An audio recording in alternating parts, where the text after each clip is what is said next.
ಓಂ ಶ್ರುತಿಸ್ಮೃತಿಪುರಾಣಾನಾಂ ಆಲಯಂ ಕರುಣಾಲಯಂ ನಮಾಮಿ ಭಗವತ್ಪಾದಶಂಕರಂ ಲೋಕಶಂಕರಂ ಶಂಕರಂ ಶಂಕರಾಚಾರ್ಯಂ ಕೇಶವಂ ಬಾದರಾಯಣಂ ಸೂತ್ರಭಾಷ್ಯಕೃತೌ ವಂದೇ ಭಗವಂತೌ ಪುನಃ ಪುನಃ.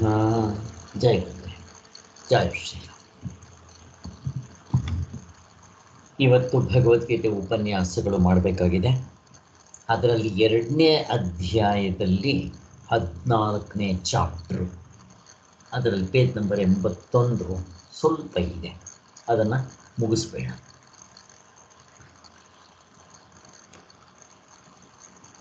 ಇಲ್ಲಿ ಭಗವಂತ ಅರ್ಜುನನಿಗೆ ಜ್ಞಾನವನ್ನು ಹೇಳಿದ, ಆದರೆ ತತ್ವದಲ್ಲಿ ನಿಲ್ಲಕ್ಕೆ ಅರ್ಜುನನಿಗೆ ಬರದೇ ಇದ್ದದ್ರಿಂದ ತಟ್ಟಂತ ನಿಲ್ಲಿಸಿ ಕರ್ಮಯೋಗವನ್ನು ಶುರು ಮಾಡಿದ್ದಾನೆ.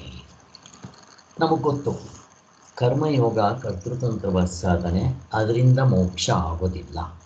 ಜ್ಞಾನದಿಂದಲೇ ಮೋಕ್ಷ, ವಸ್ತುತಂತ್ರದಿಂದ. ಮತ್ತು ಕರ್ಮಯೋಗ ಯಾಕೆ ಹೇಳ್ತಾನೆ ಅಂದರೆ ಜ್ಞಾನಯೋಗಕ್ಕೆ ಬರೋದಕ್ಕೆ ಯೋಗ್ಯತೆಗೆ ಹಾಗೆ. ಆದ್ದರಿಂದ ಇಲ್ಲಿ ಕರ್ಮಯೋಗವನ್ನು ಹೇಳಿ ಹೇಗೆ ಮಾಡಬೇಕು ಅಂತ ಹೇಳ್ದ. ಈಗ ಅದನ್ನು ಮಾಡೋದರಿಂದ ನನಗೆ ಏನು ಲಾಭ ಆಗುತ್ತೆ ಅಂತ. ಕರ್ಮಯೋಗ ಮಾಡೋದ್ರಿಂದ ನಾನು ಸರಿಯಾಗಿ 4 ಸೇರಿಸಿ ಕರ್ಮಯೋಗ ರೂಪದಲ್ಲಿ ಮಾಡಿದ್ರೆ ನಾನು ಮಾಡ್ತಾ ಇದ್ದೇನೇನೋ ಅಹಂಕಾರ ತ್ಯಾಗ, 2ನೇದು ಫಲತ್ಯಾಗ, 3ನೇದು ರಿಸಲ್ಟ್ ಫಲ ಸಮತ್ವ ಬುದ್ಧಿ, ಈಶ್ವರಾರ್ಪಣ ಬುದ್ಧಿ. ಇಲ್ಲಿ ದೇವಸ್ಥಾನಕ್ಕೆ ಹೋದರೆ ಅಲ್ಲಿ 4 ಬಾಗಿಲುಗಳಾಗಲಿ, ಅದರ ಕಾಂಪೌಂಡ್ ಆಗಲಿ, ಸಭಾಂಗಣ ಆಗಲಿ ಮುಖ್ಯ ಅಲ್ಲ. ಮತ್ತು ಏನು ಮುಖ್ಯ? ಗರ್ಭಗುಡಿನೂ ಮುಖ್ಯ ಅಲ್ಲ. ಗರ್ಭಗುಡಿ ಒಳಗಡೆ ಇರೋ ಆ ದೇವರು. ಹಾಗೇ ಈ ಕರ್ಮಯೋಗದಲ್ಲಿ ಈಶ್ವರಾರ್ಪಣ ಬುದ್ಧಿಯಿಂದ ಮಾಡಿದ್ರೇ ಅದಕ್ಕೆ ಬೆಲೆ. ಅಂದರೆ ಭಗವಂತ ತೃಪ್ತಿಯಾಗಬೇಕು ಅಂತ. ನಾವು ಜನಗಳು ತೃಪ್ತಿ ಆಗೋದಲ್ಲ, ನಾನು ತೃಪ್ತಿ ಆಗೋದಲ್ಲ, ಹರ ಮೆಚ್ಚೋ ಹಾಗೆ ಕೆಲಸ ಮಾಡಬೇಕು. ಕಾಯಕವೇ ಕೈಲಾಸ ಅಂತ ಬಸವಣ್ಣವರು ಹೇಳುವಾಗೆ. ಒಟ್ಟಿನಲ್ಲಿ 4 ಸೇರಿಸ್ಕೊಂಡು ಮಾಡಿದ್ರೆ ಕರ್ಮಯೋಗದಿಂದ ನಮ್ಮ ಚಿತ್ತಶುದ್ಧಿ ಅಂದರೆ ಮನಸ್ಸಿನ ಶುದ್ಧಿ, ಅಂತಃಕರಣ ಶುದ್ಧಿ ಆಗುತ್ತೆ ಅಂತ ಗೊತ್ತು. ದಾಸರು ಹಾಡಿರೋ ಹಾಗೆ ಮುಸುರೆ ತೊಳೆಯಬೇಕು, ಮನಸ್ಸಿನ ಮುಸುರೆ ತೊಳೆಯಬೇಕು. ಮನಸ್ಸಿನ ಮುಸುರೆ ಅಂದರೆ ಆ ಇದೆಯಲ್ಲ ಕಲ್ಮಶ, ಅದನ್ನು ತೊಳೆದ್ರೆ ನನಗೆ ಹೇಗೆ ಹಗ್ಗವೇ ಇದೆಯೋ ಹಾವಿನ ಭಯ ಹೋಗುತ್ತೋ ಹಾಗೆ ನನಗೆ ನನ್ನ ನಿಜವಾದ ಸ್ವರೂಪದ ಅನುಭವ ಆಗುತ್ತೆ. ಆದ್ದರಿಂದ 4 ಸೇರಿಸಿ ಮಾಡೋದ್ರಿಂದ ಈಗ ಏನೇನಾಗುತ್ತೆ, ಇವರಿಗೆ ಬ್ರಹ್ಮಜ್ಞಾನಿಗೆ 4 ಸಹಜವಾಗಿರುತ್ತೆ.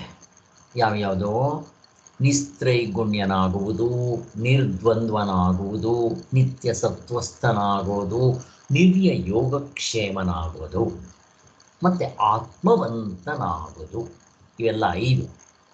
ಇದು ಜ್ಞಾನಿಗೆ ಸಹಜವಾಗಿರುತ್ತೆ. Effortless, choiceless, spontaneous, unconditional love. ಆದರೆ ಕರ್ಮಯೋಗಿಗೆ ಇನ್ನೂ ಕರ್ತೃತ್ವ, ಭೋಕ್ತೃತ್ವ ಅಥವಾ ಪ್ರಮಾತೃತ್ವ, ಅಹಂಕಾರ ಇರೋದರಿಂದ ಈ 4 ಸೇರಿಸಿ ಮಾಡೋದ್ರಿಂದ ಅವನಲ್ಲೂ ಕೂಡ ಈ ಗುಣಗಳು ಕಾಣಿಸ್ಕೊಳ್ಳೋಕೆ ಶುರುವಾಗುತ್ತೆ. ಮೊದಲನೇದೇನು? ನಿಸ್ತ್ರೈಗುಣ್ಯನಾಗು ಅಂದರೆ ಗುಣಗಳನ್ನು ಮೀರೋದಕ್ಕೆ. ಇಲ್ಲಿ ಗುಣ ಅಂತಂದರೆ ತಮೋಗುಣ, ರಜೋಗುಣ, ಸತ್ವಗುಣ. ನಾವು ತಮೋಗುಣದಲ್ಲಿದ್ದರೆ ರಜೋಗುಣಕ್ಕೆ ಬರಬೇಕು, ರಜೋಗುಣದಿಂದ ಸತ್ವಗುಣವೂ ಕೂಡ ಚಿನ್ನದ ಬೇಡಿಯಾಗಿರೋದ್ರಿಂದ ಅದನ್ನು ಕೂಡ ನಾನು ಮೀರಬೇಕು. ಬ್ರಹ್ಮಜ್ಞಾನಿ ಗುಣಗಳನ್ನೆಲ್ಲ ಮೀರಿಬಿಟ್ಟಿರ್ತಾನೆ. ಗಾಢನಿದ್ರೆಯಲ್ಲಿ ಯಾವ ಗುಣನೂ ಇರೋದಿಲ್ಲ, ಇದು ನಮಗೆ ಗೊತ್ತಿದೆ. ಇದು ಮೊದಲನೇದು, ನಿಸ್ತ್ರೈಗುಣ್ಯನಾಗು, ನಿರ್ದ್ವಂದ್ವನಾಗು. ಇಲ್ಲಿ ಗುಣಗಳನ್ನ ಮೀರಬೇಕಾದ್ರೆ ಕರ್ತೃತ್ವ ಭೋಕ್ತೃತ್ವ ಪೂರ್ತಿ ಹೋಗಬೇಕು. ಆದರೆ ಕರ್ಮಯೋಗ ಮಾಡುವಾಗ ಪೂರ್ತಿ ಹೋಗಿರೋದಿಲ್ಲ, ಬಟ್ ತಿನ್ನೌಟ್ ಆಗಿರುತ್ತೆ. ಇನ್ನು ಎರಡನೇದು ನಿರ್ದ್ವಂದ್ವನಾಗು. ಅಂದರೆ ಮನಸ್ಸು ದ್ವಂದ್ವ ಅಂದರೆ ಏನು? ಸುಖ ದುಃಖ ಶೋಕ ಮೋಹ ಲಾಭ ನಷ್ಟ, ಅಪ್ ಆ್ಯಂಡ್ ಡೌನ್, ಜಯ ಅಪಜಯ, ಇದು ಮನುಷ್ಯನಿಗೆ ಸಹಜವಾಗಿ ಆಗ್ತಾ ಇರ್ತದೆ. ಮನುಷ್ಯರು ಮಾತ್ರ ಅಲ್ಲ, ಪ್ರಾಣಿಗಳಿಗೆ, ದೇವತೆಗಳಿಂದ ಹಿಡಿದು ಪ್ರಾಣಿಗಳವರೆಗೂ ಇದು ಸಹಜವಾಗಿ ಆಗ್ತಾ ಇರುತ್ತೆ. ಆ ದ್ವಂದ್ವಗಳು ಬ್ರಹ್ಮಜ್ಞಾನಿಗೆ ಏನಾಗುತ್ತೆ, ಸಹಜವಾಗಿ ಅವನು ಮೀರಿಬಿಟ್ಟಿರ್ತಾನೆ. ಇವನು ಅವುಗಳನ್ನ ಪ್ರಾಕ್ಟೀಸ್ ಮಾಡ್ತಾ ಇರ್ತಾನಲ್ಲ, ಇವನು ಅವುಗಳನ್ನ ತಡ್ಕೋಬೇಕು. ವಿವೇಕದಿಂದ ಇವು ಆಗಮಪಾಯಗಳು ಅಂತ ತಡ್ಕೋಬೇಕು ಅಂತ ಹೇಳಿದ್ದನ್ನು ನೆನೆಸ್ಕೋಬೇಕು. ನೆಕ್ಸ್ಟು ಮೂರನೇದು ನಿತ್ಯ ಸತ್ವಸ್ಥನಾಗು. ನಿತ್ಯವೂ ಸತ್ಯದಲ್ಲಿರು, ಆತ್ಮನಲ್ಲಿರು ಅಂತ. ಅಂದರೆ ಶುದ್ಧ ಸತ್ವ.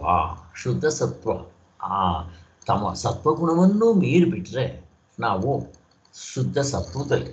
ಇಲ್ಲದಿದ್ದರೆ ಹೆಂಗಿರ್ತೀವಿ? ಮಿಶ್ರವಾಗಿರೋ ಅಂತ ಇರುತ್ತೆ ಗುಣ ನಮಗೆ. ಅಂದರೆ ಸತ್ವಗುಣ, ರಜಗುಣ, ತಮಗುಣ ಮೂರು ಇರುತ್ತೆ. ಒಂದು ಜಾಸ್ತಿ ಇರುತ್ತೆ, ಸತ್ವಗುಣದವರಿಗೆ ಸತ್ವಗುಣ ಪ್ರಾಮಿನೆಂಟ್ ಆಗಿರುತ್ತೆ.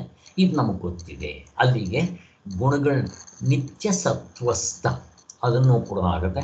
ಕರ್ಮಯೋಗಿಗೆ ಅವನಿಗೆ ಇವೆಲ್ಲ ಎಫರ್ಟಿಂದ ಮಾಡಬೇಕು. ಈಗ ನಾಲ್ಕನೆಯದು ನಿರ್ಯೋಗಕ್ಷೇಮನಾಗು. ಈ ಕರ್ತೃತ್ವ ಭೋಕ್ತೃತ್ವ ಅಥವಾ ವ್ಯವಹಾರದಲ್ಲಿ ನಮಗೆ ಯೋಗಕ್ಷೇಮ ಕಾಗದ ಬರೆಯುವಾಗ ಹಾಗೆ ಈ ಬೇಕೇ ಬೇಕಾಗುತ್ತದೆ. ಇದೇನು ತಪ್ಪಲ್ಲ. ಆದರೆ ನಮಗೆ ಪರಮಾತ್ಮನೇ ಬೇಕು, ಮೋಕ್ಷವಾಗಬೇಕು, ಹುಟ್ಟು ಸಾವುಗಳಿಂದ ತಪ್ಪಿಸ್ಕೋಬೇಕು ಅಂತ ಅಂದಾಗ ಅವನಿಗೆ ಇದರ ಕಡೆ ಗಮನ ಇರೋದಿಲ್ಲ. ಯೋಗ ಕ್ಷೇಮ, ಯೋಗ ಅಂದರೆ ಕೂಡಾಕೊಳ್ಳೋದು, ಕ್ಷೇಮ ಅಂದರೆ ಕಾಪಾಡಿಕೊಳ್ಳೋದು. ಇಲ್ಲಿ ಕರ್ಮಯೋಗ ಮಾಡುವಾಗ ಬ್ರಹ್ಮಜ್ಞಾನಿಗೆ ಸಹಜ, ಯಾಕೆ ಅವನೇ ಪರಮಾತ್ಮನಾಗಿರ್ತಾನೆ. ಆದರೆ ಕರ್ಮಯೋಗಿ ಈಶ್ವರಾರ್ಪಣ ಬುದ್ಧಿಯಿಂದ ಮಾಡೋದರಿಂದ ಅವನಿಗೆ ಯೋಗಕ್ಷೇಮ ಅವನು ಇದ್ರ ಮೇಲೆ ಡಿಪೆಂಡ್ ಆಗಬೇಕಾಗಿಲ್ಲ. ಮತ್ತು ಯಾರ ಮೇಲೆ ಡಿಪೆಂಡ್ ಆಗ್ತಾನೆ? ಪರಮಾತ್ಮ ನೋಡ್ಕೊತಾನೆ. ಕಂಪ್ಲೀಟ್ ಸರೆಂಡರ್ನೆಸ್ ಟು ದಿ ಗಾಡ್ ಬರೋದಿಲ್ಲ. ಬ್ರಹ್ಮಜ್ಞಾನಿಗೆ ಮಾತ್ರ ಕಂಪ್ಲೀಟ್ ಸರೆಂಡರ್ನೆಸ್ ಟು ದಿ ಗಾಡ್ ಇರುತ್ತೆ. ಕರ್ಮಯೋಗಿಗೆ ಈ ಕಂಪ್ಲೀಟ್ ಸರೆಂಡರ್ನೆಸ್ ಬರ್ತಾ ಇರುತ್ತೆ. ಆದ್ದರಿಂದ ಆ ಮೊದಲು ಯೋಗಕ್ಷೇಮವನ್ನು ಕಾಪಾಡಿಕೊಳ್ಳೋಕೆ ಪ್ರಯತ್ನ ಮಾಡ್ತಾ ಇದ್ನಲ್ಲ, ಅದು ಕಡಿಮೆ ಆಗ್ತಾ ಬರುತ್ತೆ. ಯಾಕೆ? ಇವನು ಈಶ್ವರಾರ್ಪಣ ಬುದ್ಧಿಯಿಂದ ಭಗವಂತನ ಮೇಲೆ ನಂಬಿಕೆ, ಶ್ರದ್ಧೆ, ಭಕ್ತಿ ಇರೋದರಿಂದ ಎಲ್ಲವೂ ಪರಮಾತ್ಮ ನೋಡ್ಕೊತಾನೆ ಅಂತ ಅವನಿಗೆ ಒಂದು ನಂಬಿಕೆ ಇರುತ್ತೆ. ಕರ್ಮಯೋಗ ಬೇರೆ ಮಾಡ್ತಾ ಇರ್ತಾನೆ, ಅದು ನಿರ್ಯೋಗಕ್ಷೇಮ. ಈಗ ಕೊನೆಯದೊಂದು ಮಾಡಬೇಕು. ಇಲ್ಲಿಂದ ಇವತ್ತಿನ ಪಾಠ ಶುರುವಾಗುತ್ತೆ. ಏನದು? ಕೊನೆಯದು ಆತ್ಮವಂತರಾಗಿರುವವರು. ಇನ್ನೇನು ಆತ್ಮದಲ್ಲೇ ನಿಂತ್ಕೊಂಡ್ಬಿಡ್ತಾರೆ ಅವರು. ಇವು 4 ಆಗಿಬಿಟ್ರೆ ಇದು ಕೊನೆಯದು. ಈಗ ಸ್ವಾಮಿಗಳು ಆ ಪ್ರಕೃತ ಶ್ಲೋಕವನ್ನು ಉಪಸಂಹಾರ ಮಾಡ್ತಾ ಇದ್ದಾರೆ. ಕೊನೆಗೆ 5ನೇದು ಯಾವುದಪ್ಪ ಅಂದರೆ ಆತ್ಮವಂತರಾಗಿರುವರು. ಅಂದರೆ ನಾವು ಯಾವಾಗಲೂ ಎಚ್ಚರ ತಪ್ಪದೆ ಕರ್ಮಯೋಗದಲ್ಲೇ ನಿರತರಾಗಿರಬೇಕು. ಏನೇ ಕೆಲಸ ಮಾಡಲಿ, ಲೌಕಿಕ, ವೈದಿಕ, ಪಾರಮಾರ್ಥಿಕ ಅಥವಾ ಕಾಯ ವಾಚ ಮನಸ, ಈ ಮೂರನ್ನು ಉಪಯೋಗಿಸಿದ್ರೇ ಕೆಲಸ ಆಗೋದು. ಇವುಗಳನ್ನ ಕರ್ಮಯೋಗದಲ್ಲೇ ಮಾಡಬೇಕು. 4 ಸೇರಿಸಿ ಚೆನ್ನಾಗಿ ಅರ್ಥ ಮಾಡ್ಕೊಂಡು ನಮಗೆ ಲಾಭ ಇದೆ. ಮುಕ್ತರಾಗೋವರೆಗೂ ಕಾಯ್ಕೋಬೇಕಾಗಿಲ್ಲ. ಎಷ್ಟೆಷ್ಟು ನಿಮ್ಮ ಅಂತಃಕರಣ ಶುದ್ಧಿಯಾಗುತ್ತೋ ಅಷ್ಟಷ್ಟು ಆನಂದ ನಿಮ್ಮದಾಗಕ್ಕೆ ಶುರುವಾಗುತ್ತೆ. ಕಾಸು ತಕ್ಕಂತೆ ಕಜ್ಜಾಯ. ಎಷ್ಟು ದುಡ್ಡು ಕೊಡ್ತೀರೋ ಅಷ್ಟು ಕಜ್ಜಾಯ. ಹಾಗೆ ನೀವು ಎಷ್ಟೆಷ್ಟು ಸಾಧನೆ ಮಾಡ್ತಾ ಹೋಗ್ತೀರೋ ಅಷ್ಟಷ್ಟು ನಿಮಗೆ ಆನಂದ ತಗ್ತಾ ಹೋಗುತ್ತೆ. ಇದು ಮೆಷರಿಂಗ್ ಟೇಪ್. ಆದ್ದರಿಂದ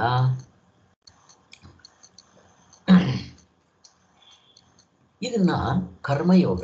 ಸ್ವಾಮಿ ಎಷ್ಟು ದಿನ ಮಾಡ್ಬೇಕು ಕರ್ಮಯೋಗ? ಏನೋ ಒಂದು ಸ್ವಲ್ಪ ಹೊತ್ತು ಮಾಡಿದ್ರೆ ಸಾಕಾಯಚೆ. ಮುಕ್ತರ ಆಗುವವರೆಗೂ ಬಿಡಬಾರ್ದು. ಅದು 4 ಜನ್ಮ ಆಗ್ಬೋದು, 5 ಜನ್ಮ ಆಗ್ಬೋದು, ಒಂದೇ ಜನ್ಮದಲ್ಲಿ ಆಗ್ಬೋದು. ಗುರಿ ಮುಟ್ಟೋವರೆಗೂ ಕರ್ಮಯೋಗ ಬಿಡಬಾರ್ದು. ಹೇಗಿದೆ ನೋಡ್ರಿ. ಆದ್ದರಿಂದ ನಾನು ಇವಾಗ ಶ್ರವಣ ಮನನ ಧ್ಯಾನ ಮಾಡ್ತೀನಿ, ಕೊನೆಯಂತ ಸಾಧನೆ. ಆವಾಗಲೂ ಕರ್ಮಯೋಗದಲ್ಲಿ ಮಾಡಬೇಕು. ನಾನು ಇವಾಗ ಧ್ಯಾನವನ್ನು ಮಾಡ್ತೀನಿ, ಅಹಂಕಾರ ಇರಬಾರ್ದು. ಮೊದಲೇ ಎಲ್ಲ ಬಿಟ್ಕೊಂಡ್ಬಂದಿದ್ರೆ ಇದು ಸುಲಭ ಆಗಿರುತ್ತೆ. ನಾನು ಭಗವದ್ಗೀತೆ ಓದ್ತೀನಿ, ಉಪನಿಷತ್ತುಗಳು ಓದ್ತೀನಿ, ಇದನ್ನು ಪಾಠ ಮಾಡ್ತೀನಿ, ಪಾಠ ಬರಿತೀನಿ, ಎಲ್ಲ ಬಿಟ್ಟು ಕರ್ಮಯೋಗ ರೂಪದಲ್ಲಿ ಮಾಡಬೇಕು ಅಂತ ಹೇಳ್ತಾರೆ. ಎಲ್ಲಿವರೆಗೂ ಮಾಡಬೇಕು?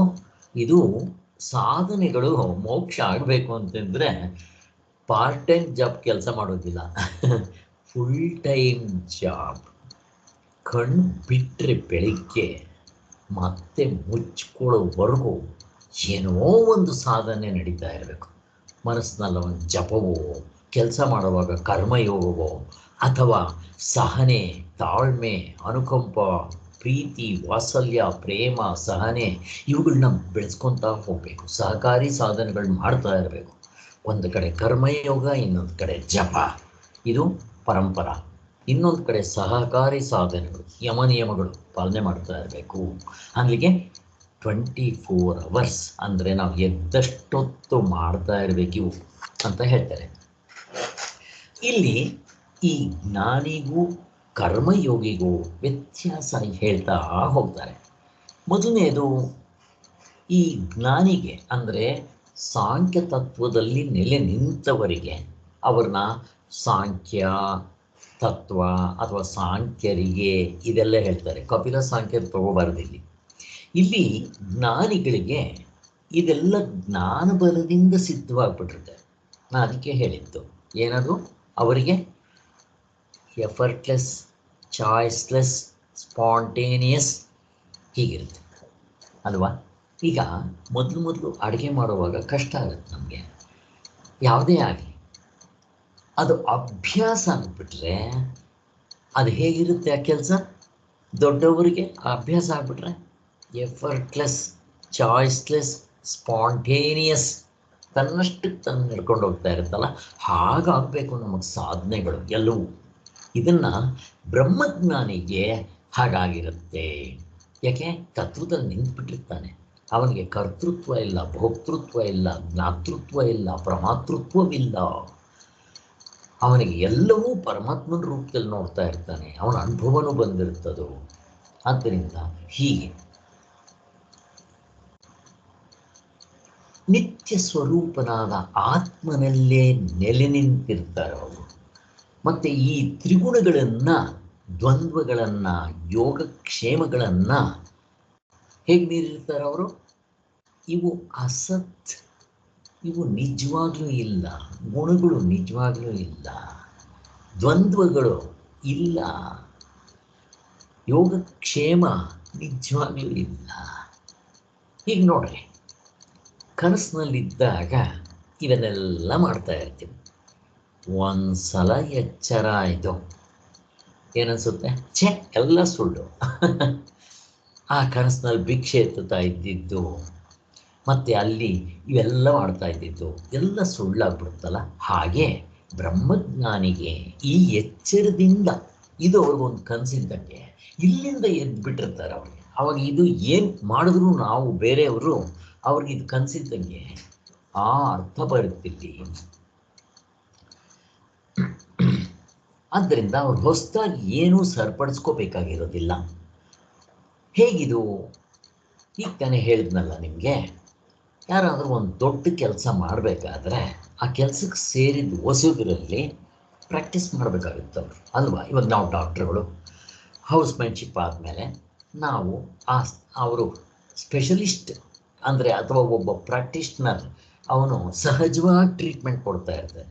ನಮಗೆ ಸ್ವಲ್ಪ ಕಷ್ಟ ಆಗ್ತಾ ಇರುತ್ತೆ. ಈ ಕರ್ಮಯೋಗಿಗೆ ಹಂಗೆ ಸ್ವಲ್ಪ ಕಷ್ಟ ಆಗ್ತಾ ಇರುತ್ತೆ.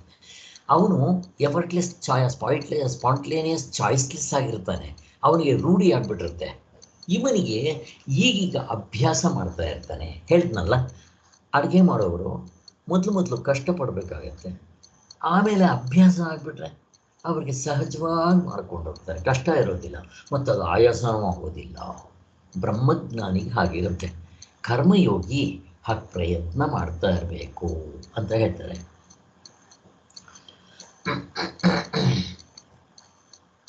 ಇನ್ನು ಈಗ ಮುಂದಿನ ಶ್ಲೋಕದಲ್ಲಿ ಜ್ಞಾನಿಯ ಲಕ್ಷಣವನ್ನು ಹೇಳಲು ಇದ್ದಾರೆ. ಏನು ಜ್ಞಾನಿಯ ಲಕ್ಷಣ? ಮುಕ್ತನ ಆದರೆ ಅವನು ಹೇಗೆ ನಡ್ಕೊತಾನೆ? ಈಗ ಅವನು ಮುಕ್ತ ಆಗಿದ್ದಾನ ಇಲ್ವಾ ನಮಗೆ ಹೇಗೆ ಗೊತ್ತಾಗುತ್ತೆ ಅನ್ನೋ ಪ್ರಶ್ನೆನ ಅರ್ಜುನ ಮುಂದಕ್ಕೆ ಹಾಕೋನಿದ್ದಾನೆ. ಆದ್ದರಿಂದ ಈ ಪ್ರಕರಣ ಜ್ಞಾನದ ಪ್ರಕರಣ ಅಲ್ಲ. ಯಾವುದಿದು? ಕರ್ಮಯೋಗ, ಕರ್ಮದ ಪ್ರಕರಣ. ಆದ್ದರಿಂದ ಕರ್ಮಯೋಗವು ಇಂಥ ಜ್ಞಾನವನ್ನು ತಂದುಕೊಡುತ್ತೆ ಅಂತ ಹೊಗಳೋದಕ್ಕೋಸ್ಕರ ಇಲ್ಲಿ ಕರ್ಮಯೋಗವನ್ನು ಹೊಗಳ್ತಾ ಇದ್ದಾರೆ.